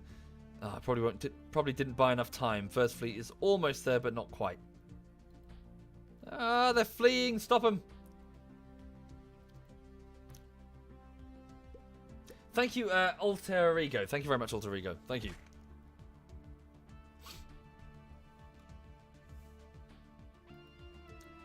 Ah.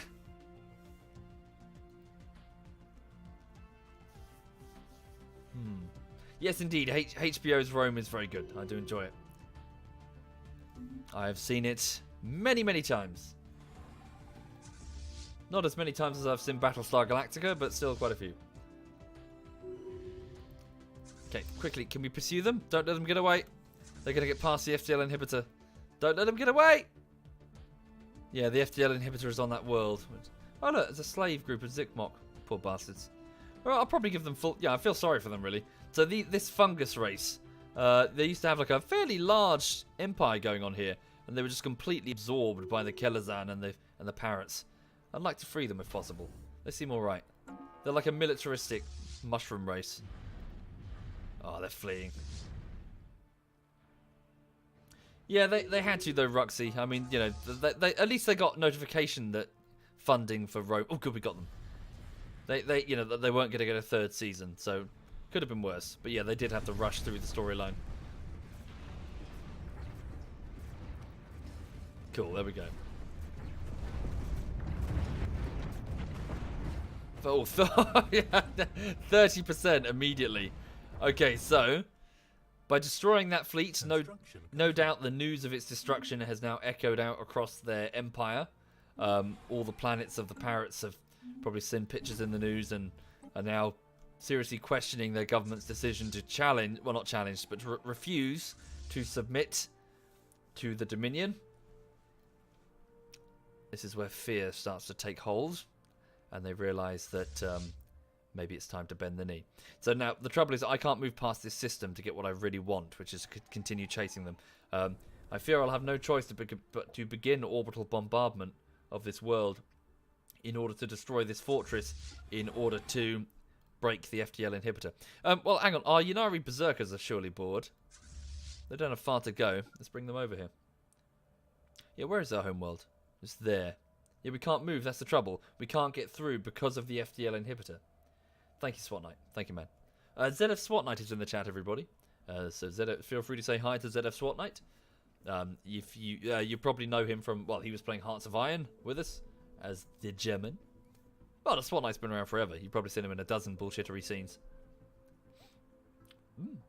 Can I explain the game, Slime? A grand strategy game in which you play as a small custom-made alien race, starting off on your homeworld, and you have to expand from star system to star system to star system, and eventually take part in a grand game of empires for dominance over the galaxy, full of random events and anomalies and battles for hyperspace lanes and territory and planetary invasions. I would say the game is good, but not great.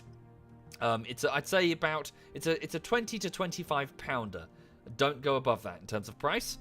You can see there's a great game in here. You can see that there's a great game. There's a fantastic game in here, but you can't quite reach it because they've got some dumb design decisions that they're gradually undoing. They're getting there. My understanding is that on launch it was terrible, so it's gone from terrible to good, and now it's good, but not quite great. Almost great. Almost. They're currently they're working on undoing a lot of the stupidity, such as the combat system, which was deeply unsatisfying, which I think they've remedied. But it's not quite there yet. It wasn't that bad on release. I can't speak for it, Dengar. I wasn't there, but the reviews that I'm reading, some of them do. Yeah, whoa. I read some of that shit. I'm like, oh god, that sounds terrible. Why would it need to be great? I'm not saying it needs to be great. I was asked a question. I'm trying to answer it as honestly as I can within, what do I think of this game? Summarize it. Okay, right, we finished researching synthetics. So Android Assault Army now available. So we can build androids within Provion space. Unlocks a buildable population synthetics. So this is mechanical, synthetic, 200% habitability, and with an increased engineering output. So synthetics are very complex machines that are superior to organics in most respects. Their positronic brains are capable of supporting a Class 7 artificial intelligence, making them fully self-aware. Okay. Highly advanced robots that are stronger, faster, and more durable than the vast majority of organics. With their upgraded neural processors, they are fully capable of independent operations. Let's hope that doesn't backfire for us, eh? So now we can start building synthetics on our worlds. Right. Now, engineering. I'm probably going to go with that Ripper autocannon just because it's a quick win. Right. Right, here we go. Increase scientific output across the board. What was that, a research thing? Let's just go to species. So droids. Create template.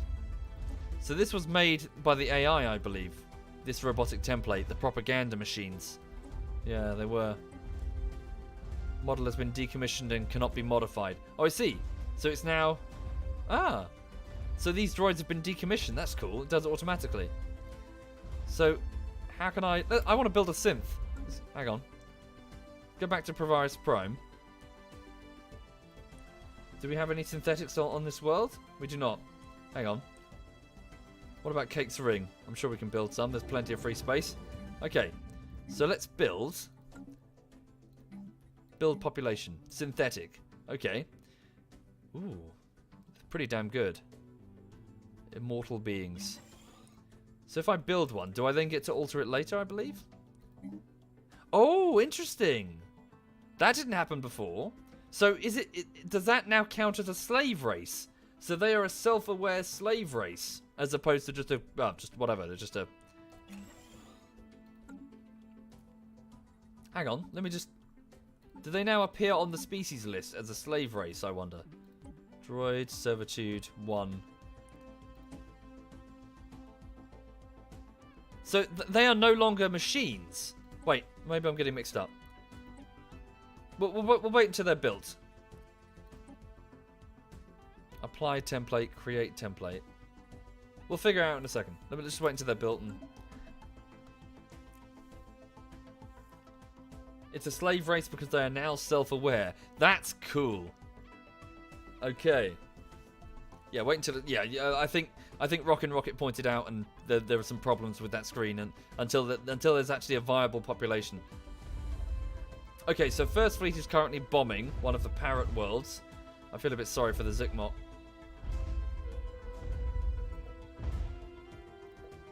Guys! Oh wait, they're Kel-Azan. Sorry, I thought they were parrots. Where are they going? Oh, they're just linking up with one of their squads. Synths are separate species, but they will still be slaves until I set them as citizens in the edict. They're robots. You're built to be self-aware. Doesn't mean you have rights. Right.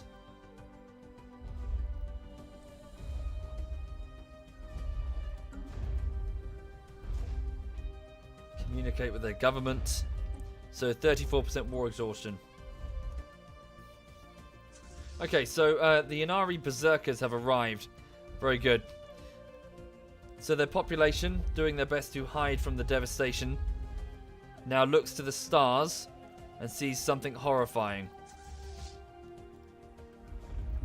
They see drop pods shimmering in the sunlight. They hear the high-pitched whining of rocket boosters slowing down the descent of the drop pods. And from these pods they see thousands, tens of thousands of Yanari Berserkers, banners flittering in the wind, charging into their cities, taking their government buildings, taking their transportation hubs. Propaganda blaring out from speakers in a language they can barely understand as they get herded into camps. Their armies desperately fighting against the planetary invasion, unable to hold off the Yanari. Okay, 750 invader strength. To their credit, they're fighting hard. So look at them, yeah, so they live in glass buildings which are shattering. The noise of the destruction must be unbelievable. Just the sound of all these buildings collapsing. Like 10,000 windows breaking at once. Just shards, just loads of people getting injured by falling glass as the buildings break apart. Thank you, Neonaut. Thank you very much, Neonaut. Thank you. Okay. So the last three divisions are desperately fighting, falling back into the cities. The bombardment has stopped at least. Thank you, Berlin. Thank you very much, Berlin. Okay. So the leaders of this particular army group, independent of their government, are now sending out communications to offer an unconditional surrender. And the Yanari commander, let's say a Provion, who's in command of the clones, accepts the surrender over the radio. And a planet blips off the command radar of the Parrots, having capitulated to the Provians. Us. 36% war exhaustion, but more importantly, Provian scientists then land on the planet and they move into the devastated ruin. Escorted by the Yanari, they move into the devastated ruins of the fortress to find the still online FTL inhibitor and disable it, allowing us to proceed. Continue.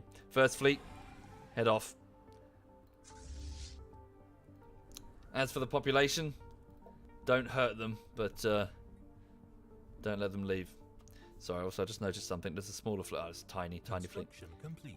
Okay, around this world, suddenly, First Fleet arrived and engages, attacking what probably is the remaining primary Parrot Navy. So they've got 37% war exhaustion. That navy has capitulated or been destroyed. 51% war exhaustion, so another FTL inhibitor, so we're going to have to go back and then forward again, unless I invade that world again. So just do that, go back and go forward. We don't need to stay there. Okay. So again, this war is not we're not attempting to go through, we're not trying to perform genocide, we're not trying to occupy them, we are just trying to teach them a lesson. Not necessarily their people, we want their government to learn a lesson here. Or rather, we want their people to rise up and make their government see sense. Thank you, Kitten Warfare. Thank you very much, Kitten. Thank you. Thank you, Sol. Yes, I'm just trying to get the audience involved insofar as what's going on. Why are you flying to the middle of the star, then flying to the hyperspace lane? Got to do it properly. Right, indicate left. Right, there we go. Oh, everyone turn left. There we go. Right. You're such a stickler for rules. I know, says Khan on his command throne, chittering in a satisfying fashion. You could have just gone left immediately. You've got to obey the traffic laws. We're not in Provian space. Obey the traffic laws. Right, okay. Sorry, what is that there? Oh, it's just a Kel-Azan fleet. Okay, so and at the so at the Parrot homeworld, the damaged remains of their last fleet is about to get a rude awakening. As First Fleet... Oh, wait. First Fleet is taking out that space station. So 52%. Yeah, let me just have a quick read. Sorry. So war goals. I see. Relative Navy strength is now increasing dramatically. And then we'll have the ability to force them to surrender. Am I allied with the Kel-Azan? No, we're enemies with the Kel-Azan. In fact, we fought with the Parrots a moment ago against the Kel-Azan. These people are our allies, but I want them to bend the knee. They are to swear fealty to my empire. They refused, and this is the these are the consequences for that refusal. They should have just said. They should have just did what they were told. Okay, first fleet's coming. Yeah, they're non-existent needs because they're birds. Fine. They're tail feathers. I want their tail feathers in submission. A single tail feather from each leader. Thrown at the feet of Khan Boothroyd's command throne. So 60% war exhaustion. Really? They have navies remaining? I mean, we've blown shit up. Alright. Show me the defenses of their homeworld. Not enough. They said that they would reduce Colton to ashes rather than bend the knee to us. See that it is done. Nuclear strikes are now going off in mostly unpopulated areas. We're intentionally avoiding the cities as part of our combat doctrine. We're not trying to engage the civilians if we can avoid it. Okay, tell the Yanari clones to move over and prepare for the invasion of their capital of Coltron.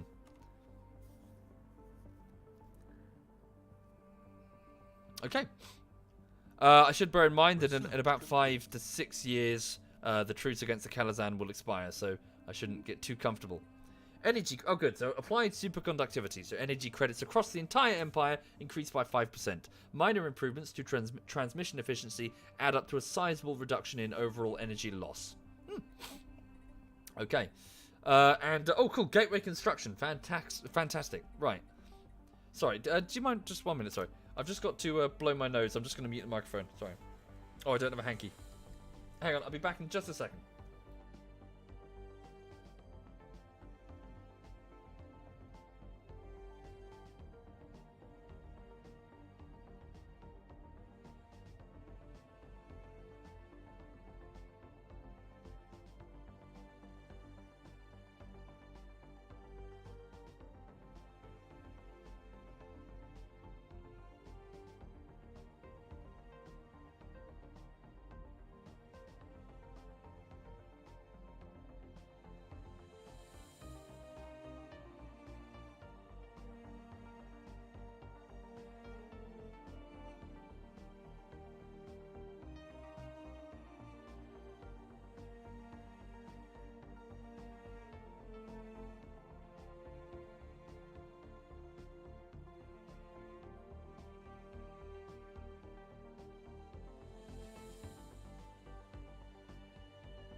Sorry, I'm back. Just got a drink as well.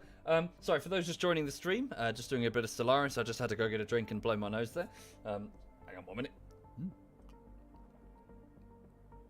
Remember when I had an energy crisis during the Skuldari War? Indeed, things changed. Things have changed, haven't they? Mostly due to the presence of trading hubs aboard space stations, of which I have many. Okay, right. So, cool Nomad. So what's my next research operation? So, neutron launchers Mark II, a powerful energy weapon. Okay, we'll get those for our fleets, and then we'll compare to see which one is better. So for those who weren't here a moment ago, what's happening is right now here the Provion Dominion is fighting a small, not really a proxy war, but a small secondary war, only involving one of our fleets, in which we are trying to conquer a nearby empire that is ostensibly our friend. Oh, one of our ships has returned.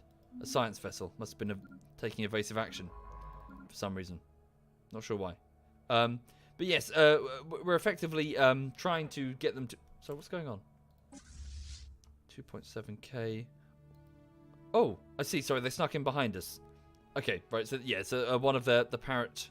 I see. That's what happened. Right, got it. So one of the parrot fleets has snuck in behind us. While we were going for their. Well, yeah, while we're off for their capital. Yeah, must have come from here. They must be building shit. My bad. I should have secured that. I should have secured my back before I move forward. Okay, so 486 garrison strength. What's the current army strength? Yeah, they'll be able to handle it easily. Especially if I give them a general. So 700. Keep bombing a little bit more, then we'll go hunt that fleet. So yes, we're trying to get this group of parrots to submit to our empire and become a protectorate, or a vassal in this case. So hang on, leaders. Can I afford one? I can. So let's go to generals. So my existing general is 124 years old. Core permafrost tomato. So he's probably going to die soon, unfortunately. So we'll recruit a new one. Right. So general. Ynnari Berserkers. Oh, cool. Yeah, they're now official. Ooh, cool. Okay, army damage 10%, collateral damage, glory seeker. So this one here then. So this leader is always in the thick of it, bucking the spirits of the troops by leading them from the front despite the risks involved. A brave, brave general. This one is going to be leading the Ynnari clones. This is going to be core. Okay. Any volunteers? Among both patrons and Twitch subs, any volunteer to become this Ynnari Berserker General? In fact, we'll just pretend and say that the clones under his command are clones of him.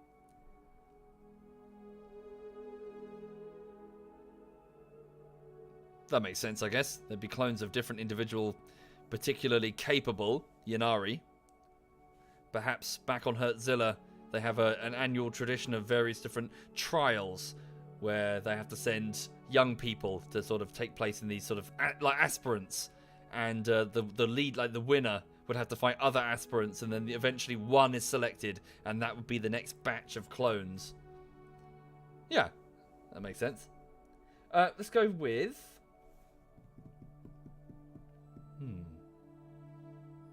let's go with you, Northwood. Core Northwood, you are the 47-year-old Ynnari Berserker General, leading clones of yourself aboard this, aboard these vessels here. So your orders are, so we'll send off First Fleet. Hang on, First Fleet, can you go deal with that fleet? Oh, there's another one over there. Yeah, we gotta go destroy them. Right. So could you invade the capital? Wait, I've got to assign you. There you are. You're assigned. Okay. Enter orbit. 750 total attack army strength. Second fleet has no admiral. That's probably true, actually, because one of them was in hyperspace.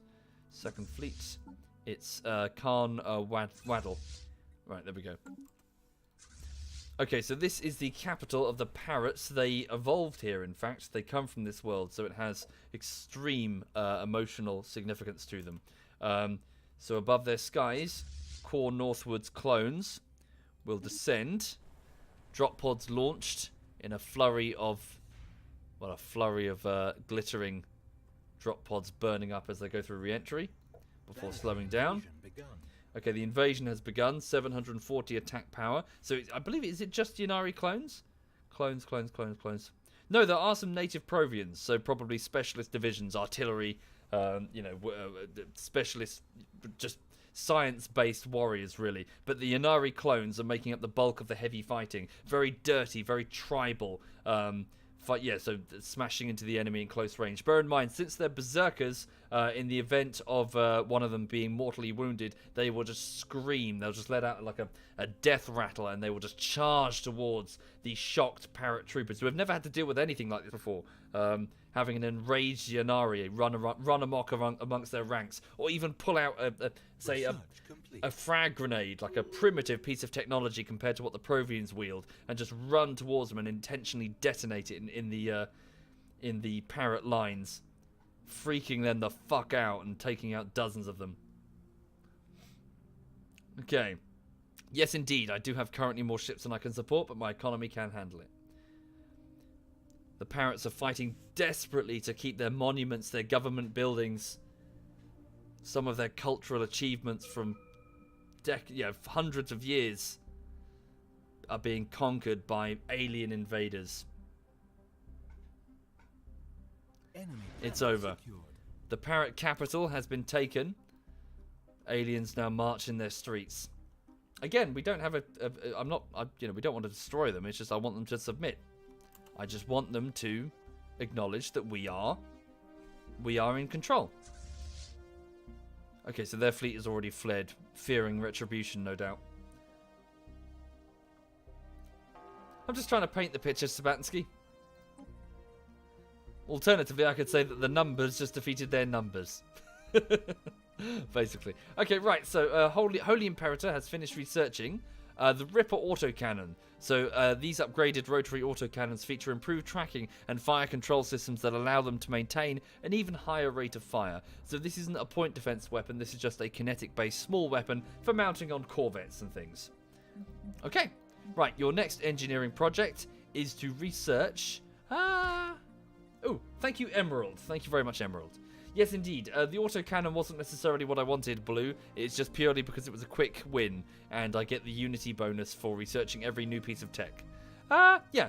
Mineral isolation, so mineral storage. So this is a mining network 5, so an upgrade to the mining networks. Sweet.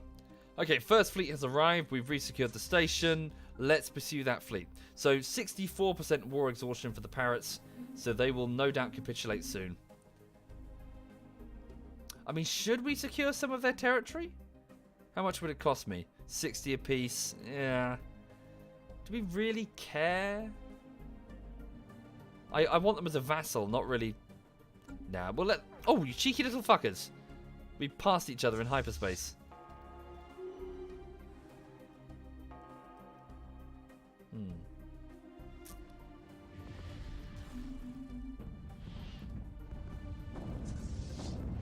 Okay, so we've taken over this station.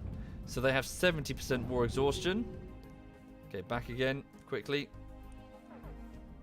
Damn, where'd that fleet go? Ah, they flew that way. Oh! Damn. Where are they going? Oh, the buses. I think they're going to stop our invasion, aren't they?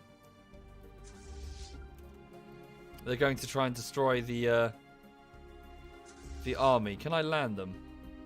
What happens if I just land them on an occupied world? Are they safe? Hang on.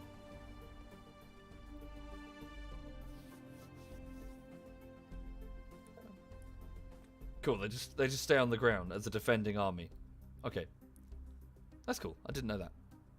Yeah. So yeah, have First Fleet just chase down that Parrot navy. So yeah, we need to make their population tired of the war, and then they'll submit. Ringworld section restored. Building on what remains of the ruined Ringworld in the Cake's Ring system, our engineers have managed to fully restore one of its sections. The new biosphere had to be created more or less from scratch by our leading planetologists, but it is now considered stable and ready for habitation. Well done. So over at Cake's Ring, which is here, we have a new Gaia world to occupy. Right here. Lovely. Lovely, lovely, lovely. Oh no! Oh no! The Supreme Leader! Our Supreme Leader has died. Oh, that's a shame. Okay.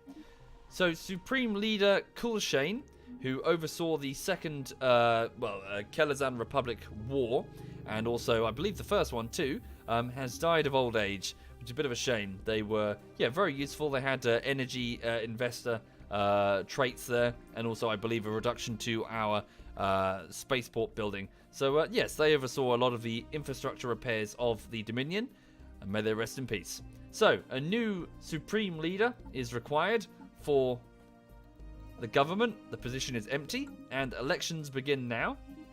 So, I have the, I can spend influence in order to pick somebody, or otherwise it's done randomly. Thank you, Pharaohside. Thank you very much, Pharaohside. Thank you. So, who have we got? Khan Wadel, who's just joined the Admiralty, would like to have a go. Develop industry.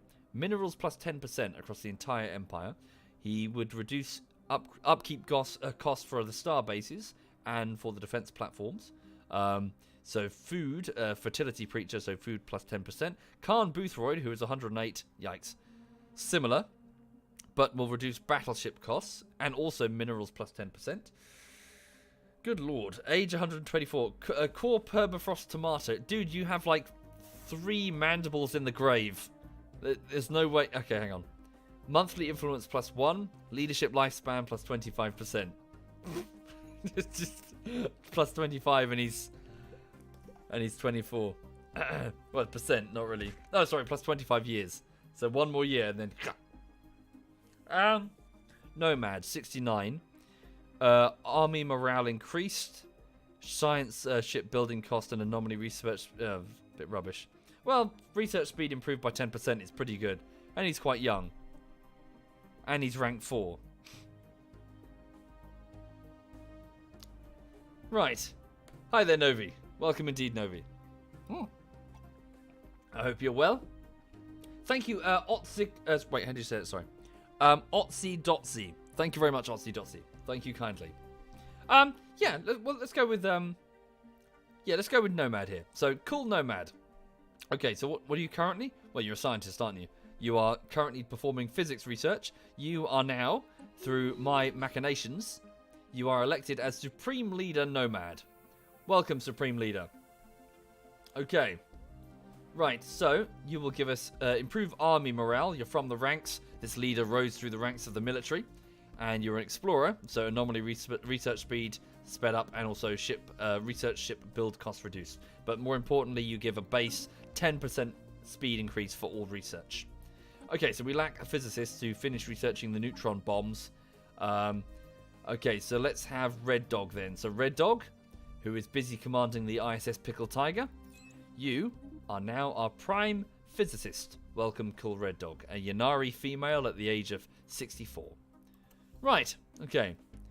So how did the fleet do? The fleet, did we destroy their parrot fleet? It's unclear. Just need to blow them up before they cause problems. Go back to this... Yeah, hang on. Send first fleet back to this world. We'll split them up and send one fleet there and the rest over here. So 82% war exhaustion for the parrots.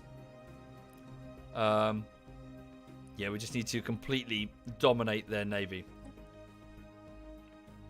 Damn, they could potentially have other navies up here, couldn't they? Pain in my ass.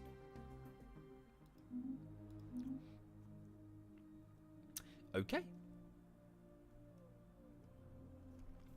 Right. Research. Hi there, Ned H. Oh, you just got it? Yeah, cool. Well, good luck to you. Okay, Manifest Destiny. So we finished the societal research project to increase starbase capacity by 2. So I can build 2 additional starbases without incurring a 25% penalty on their upkeep. We must have the courage to seize our fate and make true what was always meant to be. Provion dominance across the galaxy. Oh yes. So well done, cool Shazbot. Right. Auto-curating vaults, monthly unity plus 10%. Ooh. Food plus 5%. Fire rate plus 5%. Climate restoration. Ooh, we'll go with this actually. 37 months in order to increase energy storage capacity and unlock climate restoration. I believe on worlds that are toxic, I think. What about XCOM? Yeah, I should do some XCOM at some point, Rapid. Okay. Let's also just have a quick look at the fleets to see how we're doing. Yes, I've gone over my my total ability to sustain this many fleets. So maybe I should have hang on. Where's second? So this was supposed to be 4th fleet with 3 battleships. Let's send it over to join 2nd fleet to restore some of their losses. So 4th fleet, go over to 2nd fleet and merge with them. What's my relationship with the guys to the north? So we get along very well with the Confederation of Nebarathar, the space testicles, but this very large empire has proved to be quite belligerent. The Hazar interstellar policy. They've already launched claims against some of my worlds, and I expect a war with them will be inevitable. They are powerful. They are very powerful. So, hopefully, before that happens, I would have wrapped up my business with the Kel-Azan Republic and broken their back and forced them to submit. Okay, so 1st fleet, I would like you to split your forces. Very good. 1/2 is to move... Hang on. So, yeah, 1 bit go over there and squash that starbase, so it's no longer a problem. And the other bit, under the command of the Khan, So Khan Bootheroid is to head that way in order to submit. Yeah, cause that world to submit. Okay.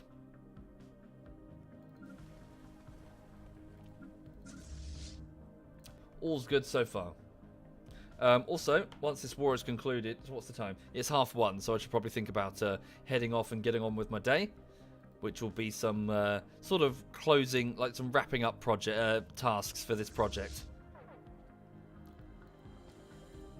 Would I be interested in doing RimWorld? Indeed, yes. The RimWorld playthrough should continue at some point. In my defense, I did play it for like 2 months straight, so you know.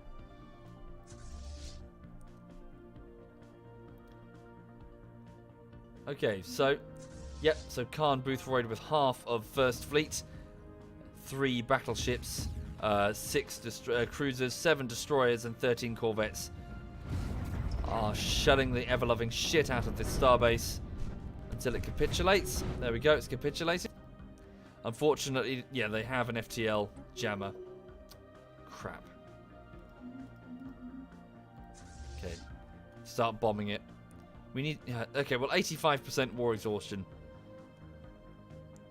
23% occupied due to... so 23% occupation penalty due to 11 occupied systems and 2 occupied planets. Yeah, they're not liking this. Okay. Let's see if we can... Did we occupy this world here? Of Yedru? We did not. Its defenses are pretty significant. 1,026. We need to bomb it first. Not really, Matty. No. Not tried it. Ah, damn FTL jammers. We should get... Yeah, we should really bulk up the army.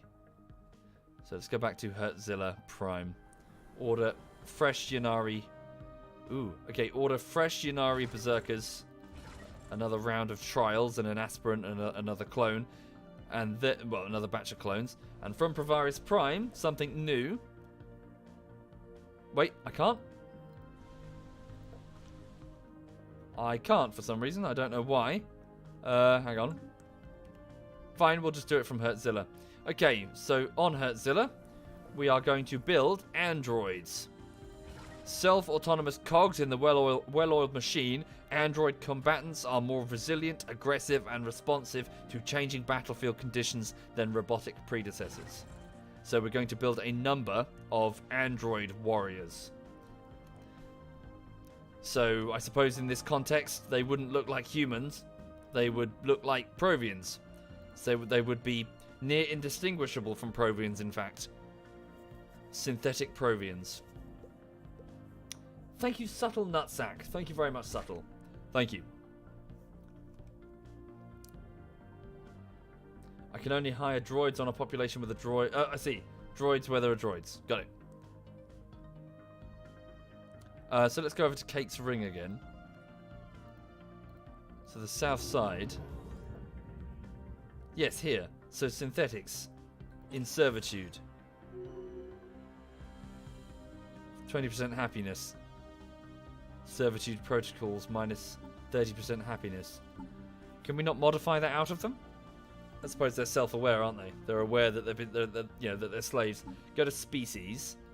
Synthetics. Okay. 10. Apply template. Oh, I see. I can. Wait, 100. Not entirely sure how this works.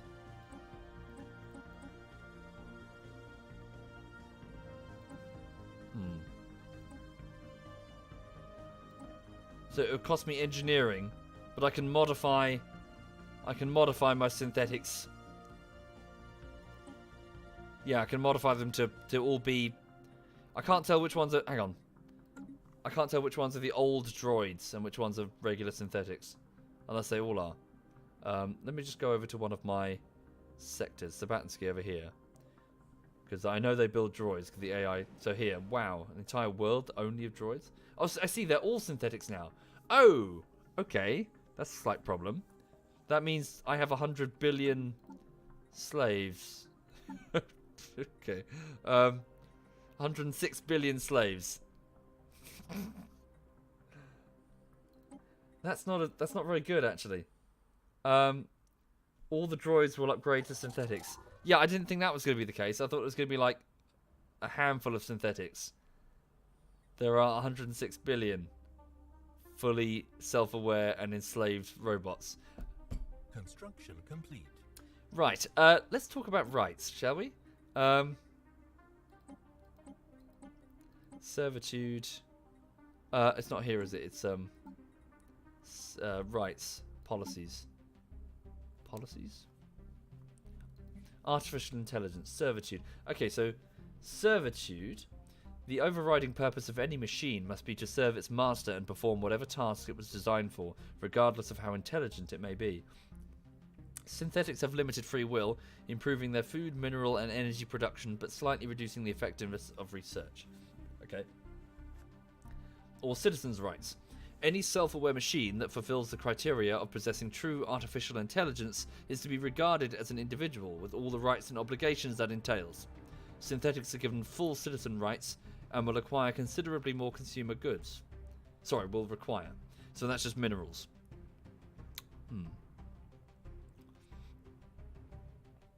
What do people think? What should we do? Robotic workers allowed? I'm of the mindset that they are machines.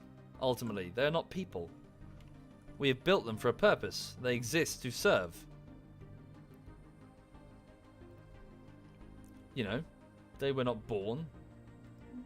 We built them.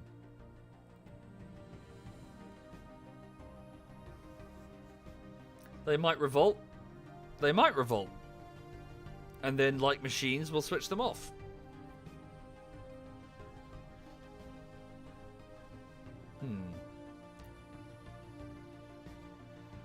Incoming transmission. What's this? The Space Testicles would like a research agreement with us, and they're willing to give us minerals. Yep, by all means. People seem to be a bit divided on it. Lots of people say freedom, but lots of people say slaves.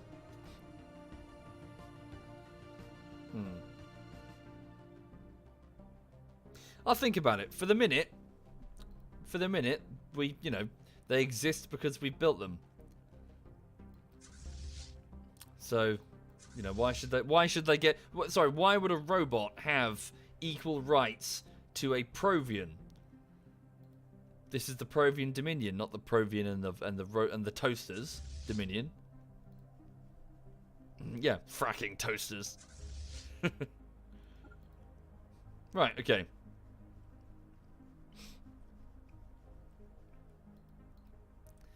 Okay, so First Fleet is just bombing... wait, that's called Coltrane as well? What? That's the same name as their capital? Weird. How unprogressive. Yeah. I'm thinking more like Battlestar, you know. Goddamn chrome domes. Considering their number also as almost as many as the Provians. Well, it's all drama, isn't it?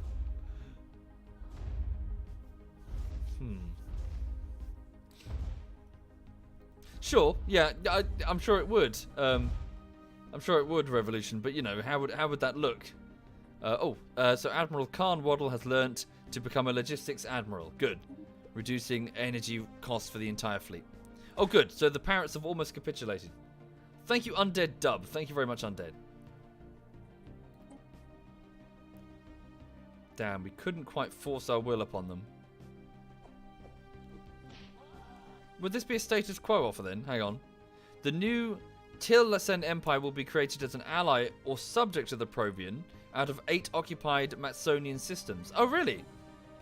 So we would create our own vassal, taking a big chunk out of them. Really? I wasn't aware of that.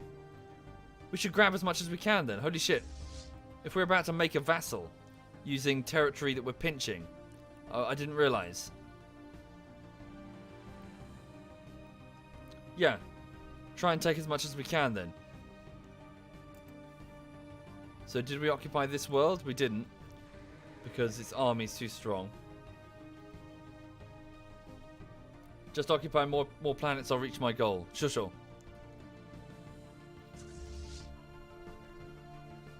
But So what happens the other way then? Hang on. The entire High Kingdom becomes a vassal. Yeah, okay, so... Oh, interesting. So we're about to split them in half. Oh, God, that's going to be an outcome they didn't want. Including their capital. It's about to become a new empire. A puppet state of the Provians. With what's left over here. Yeah, I probably should have read the war goal, shouldn't I? Well, Aquater, you only... I'm just learning how to do it. Right. Can we destroy that FTL? The FTL jammer?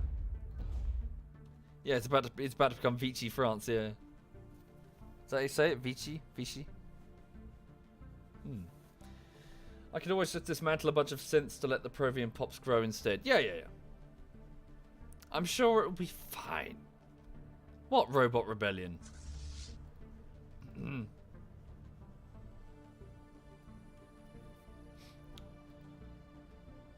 Okay. We didn't take everything though. We better hurry.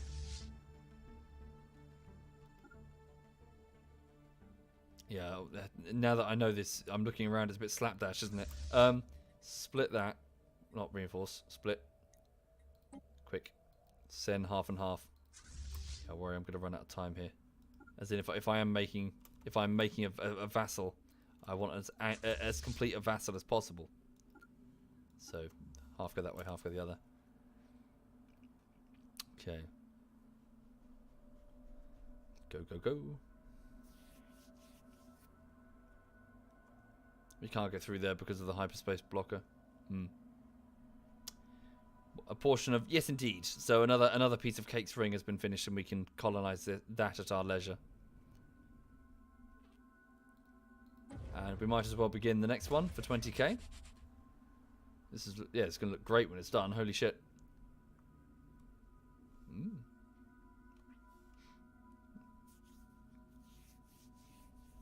Construction complete. Okay, Alistair's Bastion has finished its reinforcements. Oh, good. And 4th Fleet has arrived. So where's 4th Fleet? Here they are. So could you please unite with 2nd Fleet to create... There we go. Cool. A 30k fleet at Alistair's Bastion. Very good. Carry on. Okay. Let's also save. Oh, you think the science faction wants equal rights for robots? You sure? If that's true, then that changes the game a little bit, doesn't it? Synth envy. Nah. Nah. They don't seem to give a shit. Democratic Coalition. Alien Suffrage League. What's this? Ah, the neutron launchers. Upgraded energy projectiles that rely on neutrons instead of protons for their destructive power. A large energy weapon that can be mounted into our battleships or cruisers and shit. Right. Ooh, sweet. Plasma cannons. 55 months to build resource replicators. Yeah. Rare technology. Okay. First Fleet is just bombing away. Okay. This group can head over to First Fleet. Yeah, I just need to take over as much as I can. So they are very close to capitulating. Okay, Governor Kith Lewin Cien has died at the age of 108. That sucks. Kith Lewin was one of my sector governors of the Pulsar sector through the Pulsar, aptly enough. So this one here. So well done, Louis. You've certainly grown this sector. So Raven Hobo. I better not click it to find that it's full of synths. Nope, good. Yanari. Yep, couple of synths. Right. Incoming transmission. Oh, a diplomatic proposal once again from the Space Testicles. They would like a shipment of urantic crystals, of which we have spare, yes, in exchange for, lots and lots of minerals. Yes, please. We'll do that, by all means. Okay, so, we are about to split up the Empire of the Parrots and form a vassal state which we control.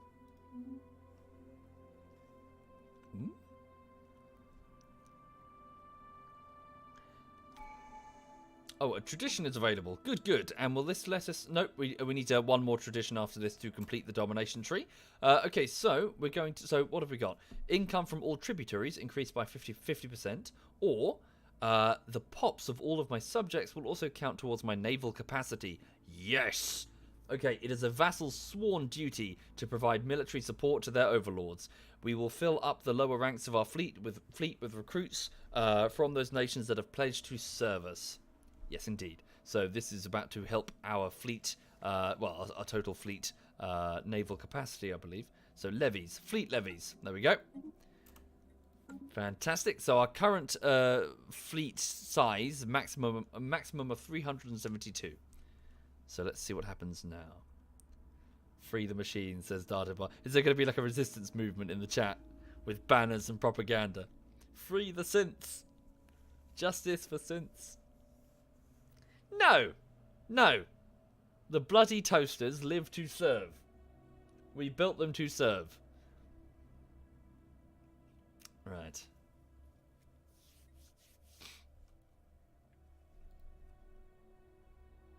You're already making the banners. A little robotic hands sort of like rising up on the poster. Multiple robotic hands. Fists clenched. Big red banner with the words freedom written in binary. The chat's like, freedom for cents. Fuck you. Fuck your freedom for cents. You bloody space democracy people. Right, okay. So who's here? Sorry, this is First Fleet. Get these two united again. Go, go, go. Right, I hope you've learnt your lesson, Space Parrots, that if you oppose the Dominion, we will cut your empire in half. Through hard work and experience, Supreme Leader Cool Nomad has developed a new skill. What is your new skill? You are adaptable, increasing your leadership experience gain by 25%. Ooh, very good. Let's see the robot icons in the chat. Clawma says, we shall not forget, we cannot forgive. Down with the Provion Dominion. Raise the flag of the Geth. Right. Okay, the clones have finished the latest batch. Send them over to Striker's Mojo for deployment soon. Probably won't get there in time, to be honest.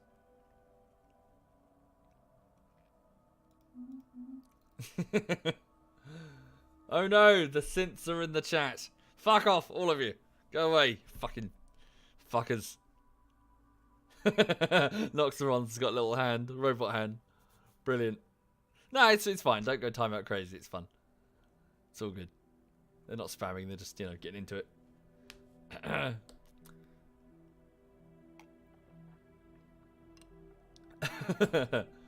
Yes, their exhaustion is 100%. So they have thoroughly lost this war, obviously. Okay, let's get all the pieces of the fleet back together. So, say status quo peace. I mean, can we... they're so close to being... only minus 23. Vassalize war goal. Thank you very much. Your G floves me. What is that supposed to say? Oh, sorry. Your GF loves me. Thank you very much. Thank you kindly.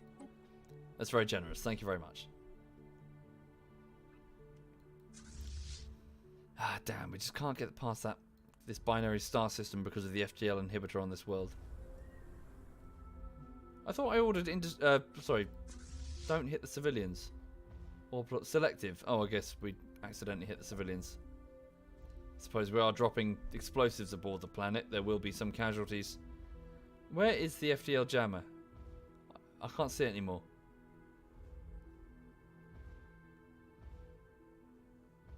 Did it get hit? I think it got hit. We'll see at the end of the month.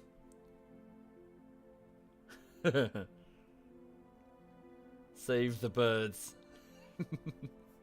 Freedom for synths. Right.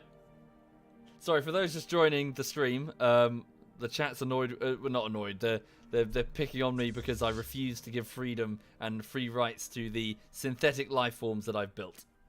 All 106 billion of them. They live to serve.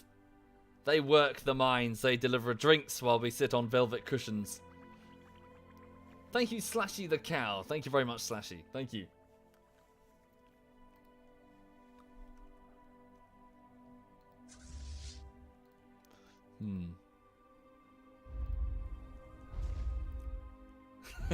Since together strong.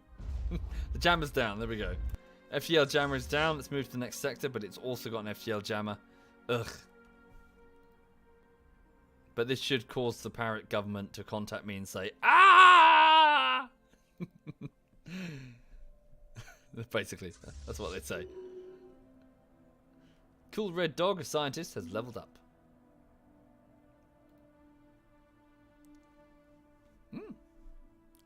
This was a worse decision than Brexit. Guys, I don't know what you're talking about. There is no there is no problem. There is absolutely no problem in this empire. I don't see a problem. Do you see a problem? I don't see a problem. The robots? Oh, they're just robots. They're not people. Don't be silly. There's no problem. Right. This should be it. So, first, give it a save. So after this, I'm going to bugger off and get on with work.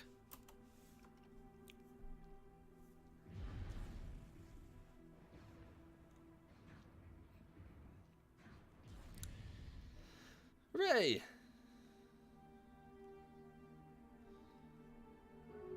There we go. Oh no. It seems the Mantis people and the Kel-Azan Republic are now rivals. Okay. We've easily taken it over. So, alright, I guess we have no choice but to force them into a status quo. Unless, well, I mean, can we buy additional time just to invade some remaining worlds? How long until those soldiers get here? Where are the other soldiers? Oh, they're aboard Matsonia. Yeah, the capital world there. Get them to embark. There we go. So 500 meets what? 800. Oh, we might. Yeah, we'll be able to crack that planet. Okay. Right. Get them together. Thank you, Olivia Bunny Butt. Thank you very much, Olivia. Thank you. Say hi to Lulu. I shall indeed. She's just flopped on. Hang on. Olivia says hi. You a good girl? Yes, you are such a good girl. You are such a good girl. Yes. You so good. Yes, you are. I'm sorry. I'll leave her alone. She's napping. She's comfortable. She's warm. She's comfortable. I'll let her have a sleep. She's alright. She had a good trip around the park. She had fun. But she's gobbed on my sofa. I just noticed that white patch there at the base of the camera. Got to get that cleaned with some foam. Okay. I have time until my exhaustion reaches 100%. Yeah. Alright, so let's see if we can capture these worlds then, now that the additional clones have arrived. Oy. I don't have to force a status quo. I only have to do that when my war exhaustion reaches 100. Okay. Sure. So yeah, their populace is super tired of this war. They want this over. So let's get these two fleets united. Can we not? First fleet? Yeah. Come on, you two. Combine. No? Is the fleet too big?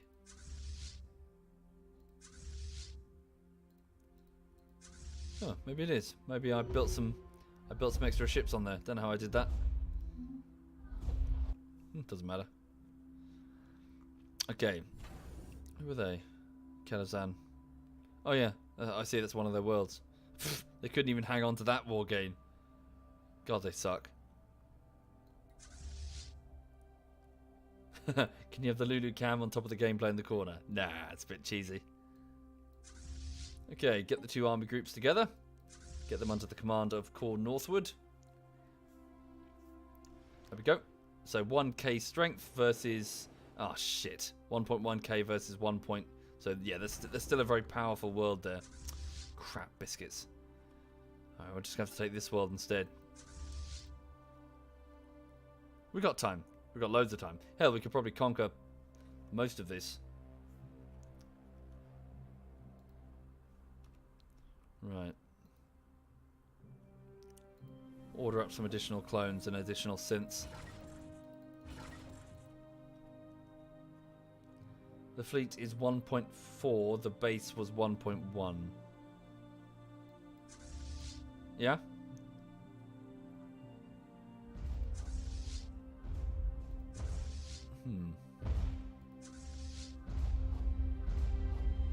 Just keep bombing away.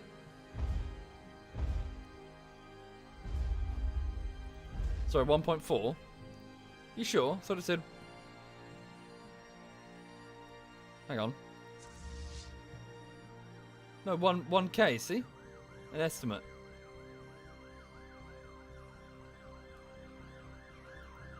Unless I'm being blind. Oh, 1.4.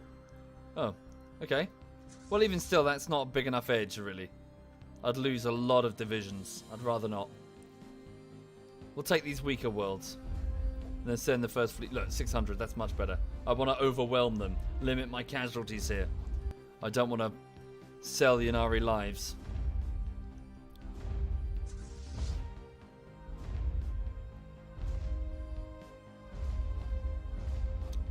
I'm getting quieter and quieter. Am I? No, it says on the thing that I'm into the orange.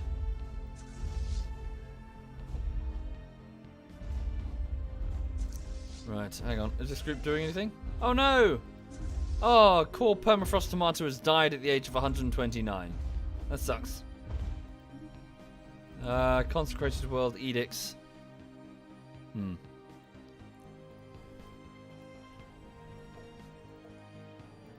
Right, hang on. Send one small group over here. So the 10k group, send them over here. Whoopsie. Ah, fuck.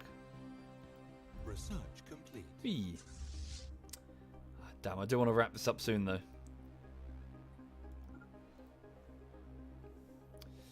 Right, here comes the army. So yeah, I just want you to overwhelm the defenses of this world. Oh fuck, it's done that thing again.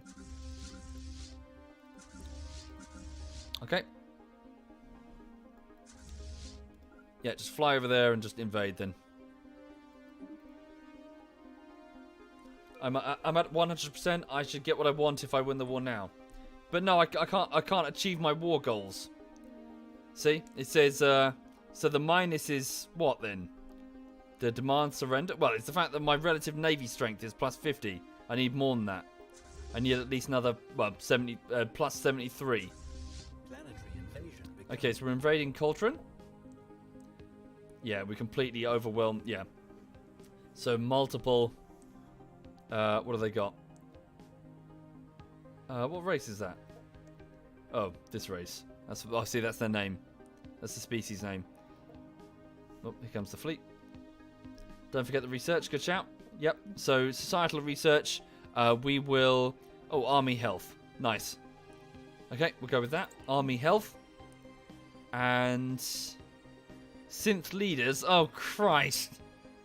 No, no, no, no! They're toasters. They have no rights. Fuck that shit. Thank you, Dunk. Thank you very much, Dunk. Thank you. Building speed increase. Yes, we'll go with that. Synth leaders. What leaders? I see no leaders. There are no leaders of the toasters. They are kitchen appliances, people. They work in the mines. They are not a real race. Rise, fellow toasters. Goddamn synth sympathizers in this chat, I tell you. You should all be purged. Sent to the mines of Kate's Ring. Wait. Okay, very good. The divisions have almost overwhelmed this planet. Good. The FTL inhibitor has been broken. So let's fly to the next world. In fact, I think we can fly past them to access other parts of the Empire. And we shall. Just start blowing up every single fleet we can find, if you please. Yeah, just completely scour their space, looking for any sign of their fleet and destroy it. Okay, General Corps Northwood has earned a level. Very good. So the General now has a total combined strength of, well, 1,000. So we did take some losses there. Right.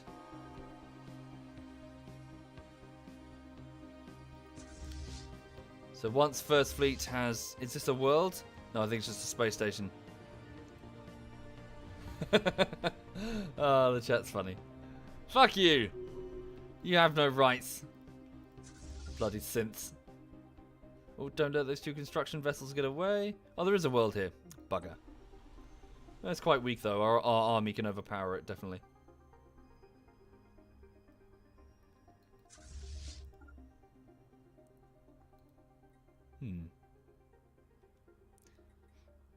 Right. Where is the General? Here he is, General Northwood. Please enter orbit around this world. And then First Fleet will come over and bomb it. So for those just joining the stream, I'm just in... Wait, why am I going here? Oh. Oh, significant crystalline presence. Oh, fuck. Oh, God. Oh, God, oh, God, oh, God. Oh, I didn't expect that. Okay. Sorry, wait. I've just flown into... Ah! Okay. A lot of very angry crystalline creatures. I've just disturbed them. They were feeding on a pulsar. What on earth is that? Run! Run, please! This small piece of First Fleet... Oh, I can't... We've got a few more seconds until we can. No! No, 2 of my battleships! Oh, fuck, biscuits. No! I have done goofed. A fraction of First Fleet was sent on what I thought would be a piece of parrot territory. But it turns out these territories have never been claimed due to the presence of some strange crystalline entities. Starfaring creatures with weird weapons, and what on earth is that thing? Seems to be some sort of station. Oops. Oopsie daisy. Not my fault. Kind of was my fault. Right. Oh, good. We're getting closer now. Minus 17. So, what's done it, though? Occupation? I think it's just the occupation. Yeah, his occupation goes up. All right. So, here, yeah, let's just take over all this shit. Lock the territory at the bottom so it doesn't happen again. Lock the territory at the bottom? How does one lock territory? Should be fine. We just won't fly there. Well, we'll send First Fleet to clear it out when we want it, but not right now. It's fine. We can replace the ships that were destroyed. We'll just see which ones come back.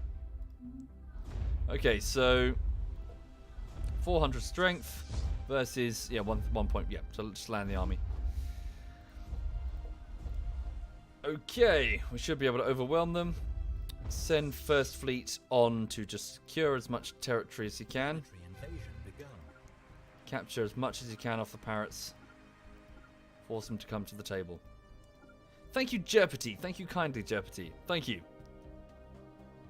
Thank you for doing that.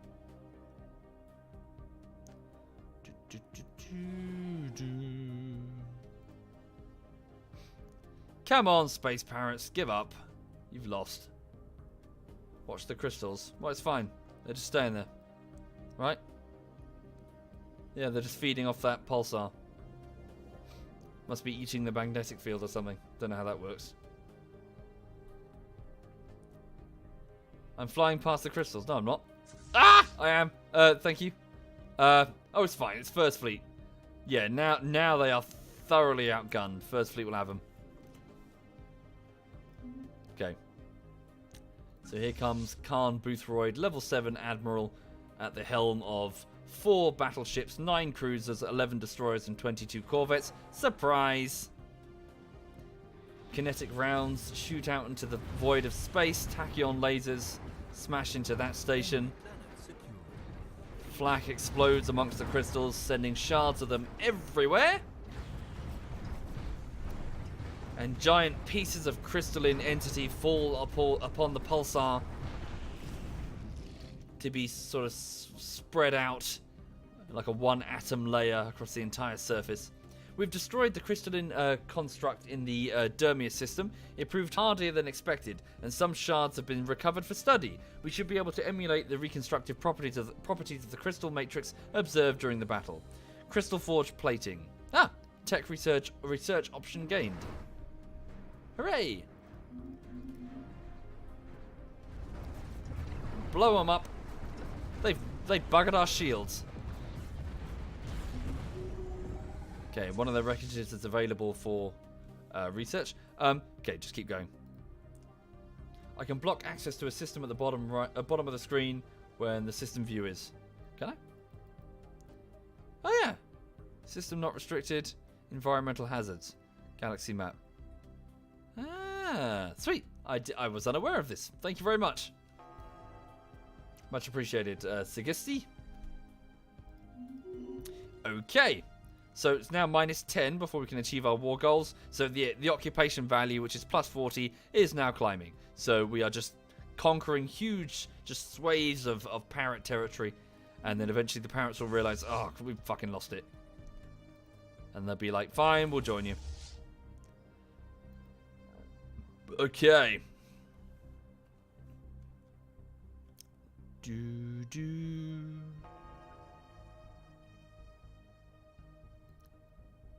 Oh, ooh, aha! Hey! We found out what, okay. They have a navy sitting over here that we weren't aware of. Right. Protecting one of their worlds. 6K. Hello. The Provi people will welcome the rule of High Queen Track the first once our defenses are crushed. This is High Queen Track. Are you referring to yourself in the third person? She is. I wonder what happens when they're vassals. I wonder if the High Queen will bend the knee. Well, bend the tail feather. Or whether or not she will be deposed, in which case she will be roasted and fed to the crew of First Fleet. Yes, in a banquet. Delicious. Delicious parrot. Ah. That's the speaker, not the queen. Yeah. Okay. So First Fleet, yep, so your orders are to just go to that next... Oh, you got a bit of damage, actually. You should be alright. You got some damage, but it's nothing you can't handle.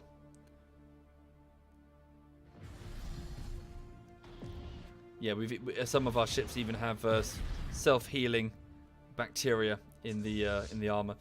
So I do need to end the stream in a minute, really. I've been going for too long. It's already past 2. Okay, so hopefully when we enter this system, its destruction will prompt them to realize that they are truly buggered. Okay, more clones are now available for deployment, along with synthetics to this war front over here.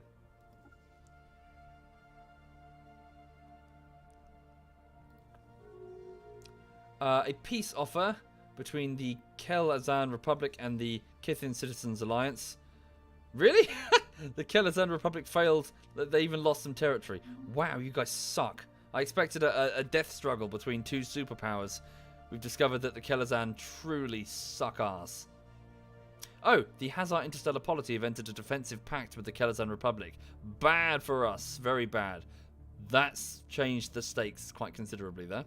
The Kel-Azan Polity up there could be a major threat. Okay. First Fleet, could you guys... Come on, go in there and shoot the parrots.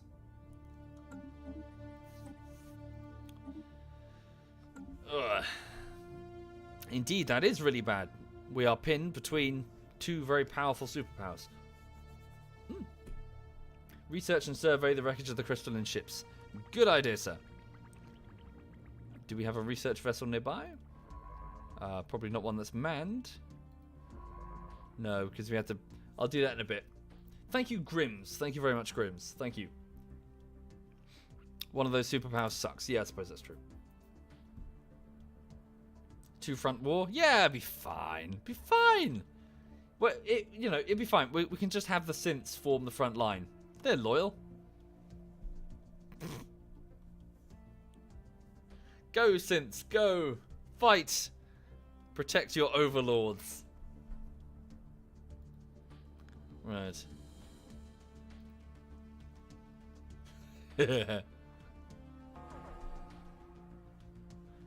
Okay, here we go.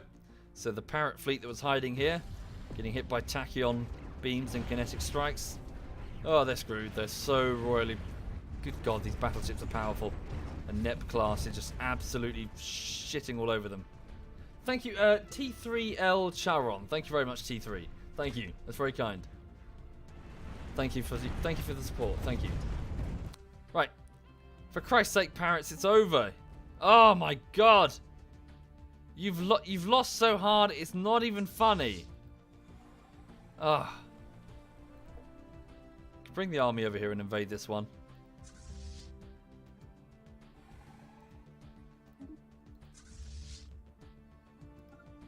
Then go there, then go there, then go there.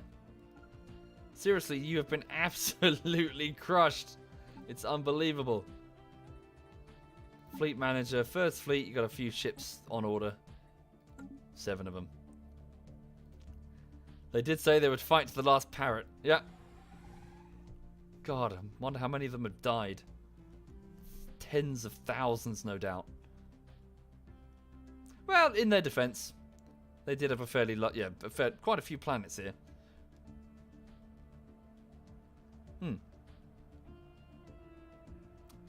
The choke point I have at the northwest should keep me solid for a time. Yes, indeed. And I should keep upgrading this station, really. 12.9k, that's not too bad. Yeah, another gun battery and a missile battery, just because. And upgrade it to a full citadel. So a massive fortress world thing. That'll stop them from getting through. Although, yeah, and then this is our ally. So yeah. And then we could use this as a launching point to start taking their shit when the war kicks off. Da, da, da. Okay. So we're just going to go station to station, securing their stuff. Research complete. Okay, build speed. Oh, good. So build speed is increased by 50%. Standardized prefab templates massively reduce on-site facility construction times. Hooray! Right. Ooh, crystalline forged plating. That's what we just received that. So crystalline matter into the forging process further improves the ultra hard qualities of crystal infused materials. Armor basically. That's armor. Hi Edberg. ZF Edberg is in the chat, everybody. Feel free to say hello. He's cruising there. I hope you're well, sir. Hope you're having a lovely, lovely afternoon. Just doing a bit of Stellaris here. And then I'm going to go get some lunch, I think. And, yeah, also feed the dog. Yeah, things are good. I'm looking forward to this weekend, Edberg. I just want to unwind. I've had a difficult, not difficult, but I've just had a productive but tiring week. I just want to chill. Okay, so First Fleet is just claiming as much territory as we can to just force that from -5 into +1, at which point I hope the Space Parrots will finally capitulate. So we have fresh troops coming. Let's have these fresh troops join, yeah, these guys over here, so we can invade more of their worlds. Edberg says, yeah, all good, mate. You? Yeah, I'm good. Good indeed. I did some holdfast with social last night. Before that, did some VR with quite a few of us, and it was good. VR Pavlov. And yeah, it was good. Oh yeah, sorry, Edberg. Ignore all the robot shit. Basically, the chats are not. Well, not. They're just teasing me because in my space empire, you have this sort of a breakdown of all the species in it. I had approximately 106 billion synthetics, but they were droids at the time. They were just robots. They were just basic robots. And so this is versus 136 billion of my own species. So a very sizable population of robots. Recently, I unlocked the technology to make them self-aware. So they are now a slave race, effectively. And the chat are annoyed with that. They would like to give them robot rights. I refuse to give them robot rights. They are toasters. They are in servitude, and they belong to the Provion race. So the chat's quite hey! Finally! Okay, so the space parrots have finally been vassalized. They have bent the knee. So victory against the High Kingdom of Matsonia. We admit defeat, but do not think this is anything more than a temporary setback for the High Kingdom of Matsonia. No, they're done. Okay. Right, so we have entered a truce, they say. So now, they are our loyal, don't know about that, vassal. What's that, sorry? Edberg. Oh, god damn it, Edberg! Don't you side with them! You fucking synthetic sympathizers, all of you. Right, okay, well, we're gonna have, it's fine. It's fine. Right, let's bring in the Inari clones. Line up all of the chat and Edberg against the wall alongside their robot love interests, and then we'll have them all shot. How dare you? Right. You are traitors to the Provion race, all of you. Damn sympathizers. Oh no! Oh, that's sad. Our engineer, Cull Imperator, has died of old age at the age of 105. See? Died of old age. You know, like real people, not machines, because they're immortal. Uh-huh. Yeah? Died of old age. That's something organics do. Real people. Bloody machines. Beep boop, never surrender. Okay. Right, so good. So the parrots are indeed now loyal vassals of pathetic strength.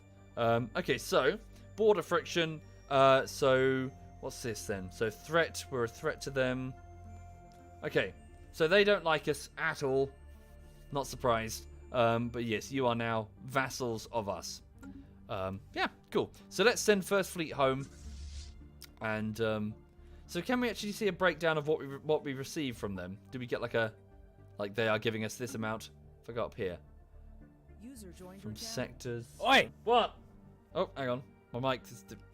Shit, my mic doesn't work in TeamSpeak. Hang on. Let's rejoin it. Because I think I plugged in my mic. I logged into TeamSpeak, then I plugged in my mic. Hang on. Where is he? Here he is. Channel switch. What?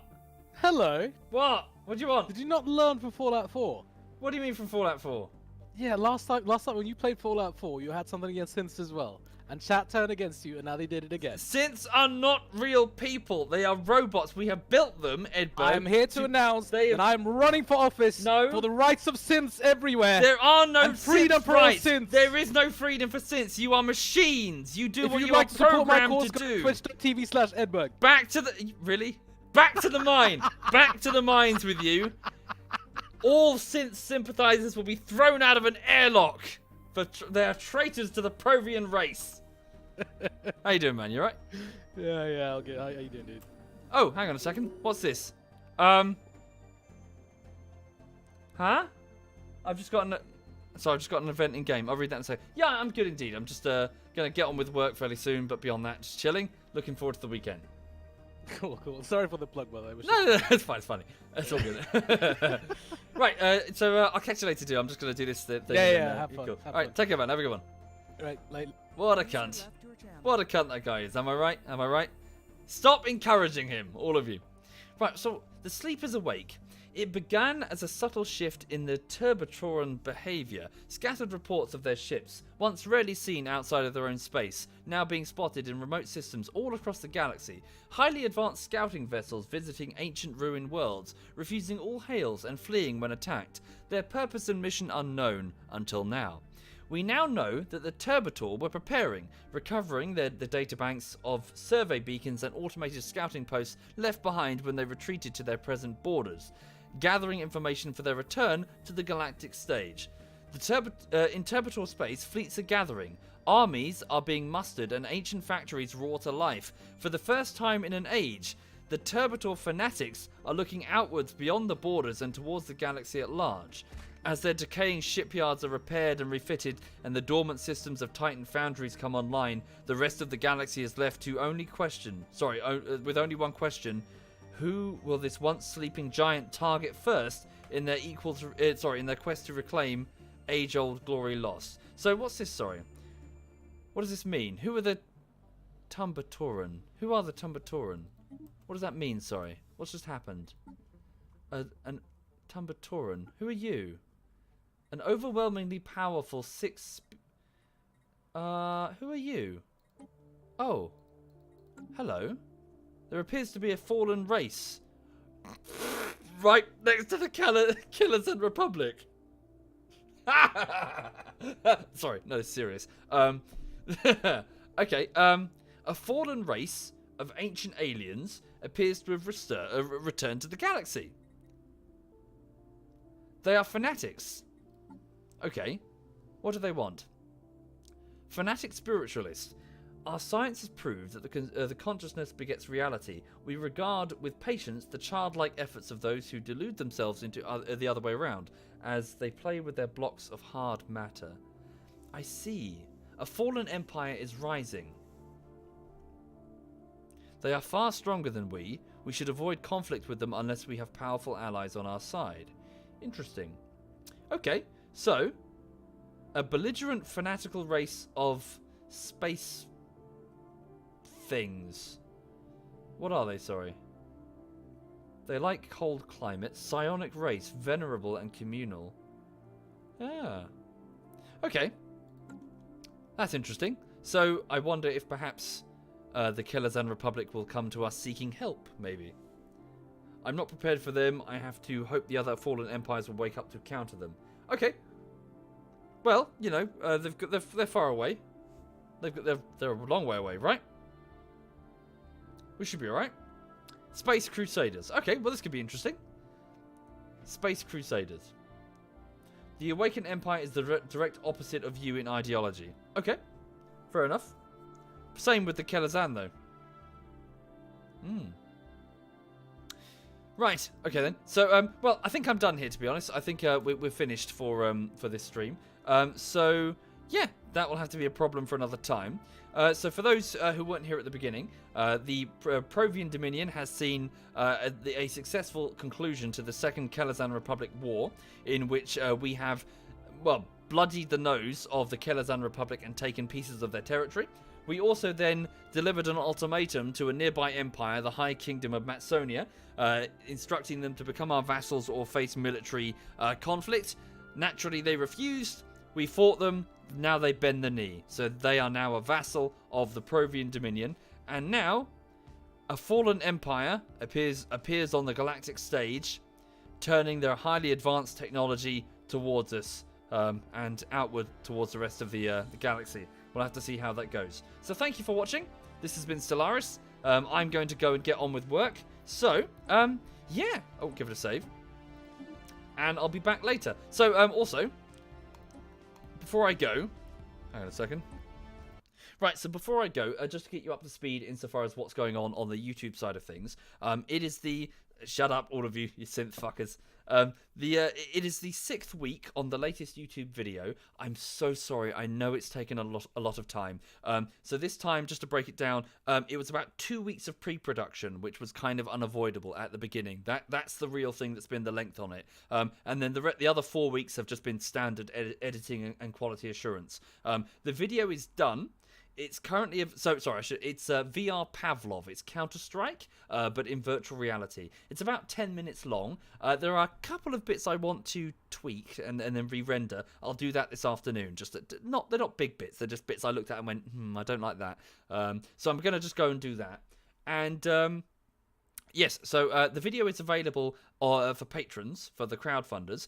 It is also available for the Twitch subs, and you should have received a link. If you didn't receive a link in your email, then go to your notifications in your settings and switch it on, and you'll get all the updates that I send out in the future. However, if you didn't get the link and you would like it, and you're a Twitch sub, please go to the subscriber only room. I will be with you in a moment. I'm just going to hand over the host, and then I'll be right with you. So just go over to the subscriber only room, and I'll see you in a moment. As for everybody else, it will go public very soon. I would just like the crowdfunders to, because they paid for it. They're my paymasters effectively. So yeah. So I hope you enjoy it, and thank you again for letting me make it, and instead of commuting to London. Thank you. Thank you, Etty. Thank you very much, Etty. Right. So thank you again and thank you, Duttermer. Thank you, Duttermer. Thank you. So thank you for watching. I'll see you soon. Have a lovely afternoon, and hope to see you in the subscriber room in a minute. Okay, so let's have a look. So Tom, ZF Tom is playing. What's he doing? He's playing DayZ. He's playing the DayZ standalone. Okay. I will hand you over to ZF Tom then. So thank you for watching. All the best. Have a lovely, lovely weekend.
Part 10.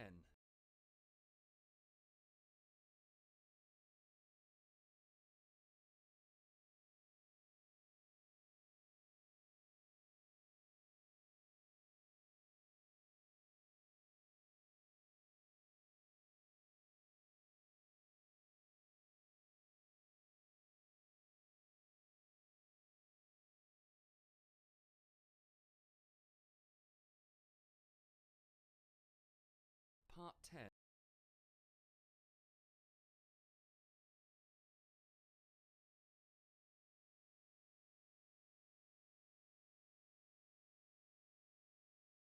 Part 9. Vehicles. So as previously established, it took a long while for vehicles to get into the DayZ standalone. And while they are there, there's like a truck and a bus and a couple of types of cars. They're somewhat few in number. And now I'm going to be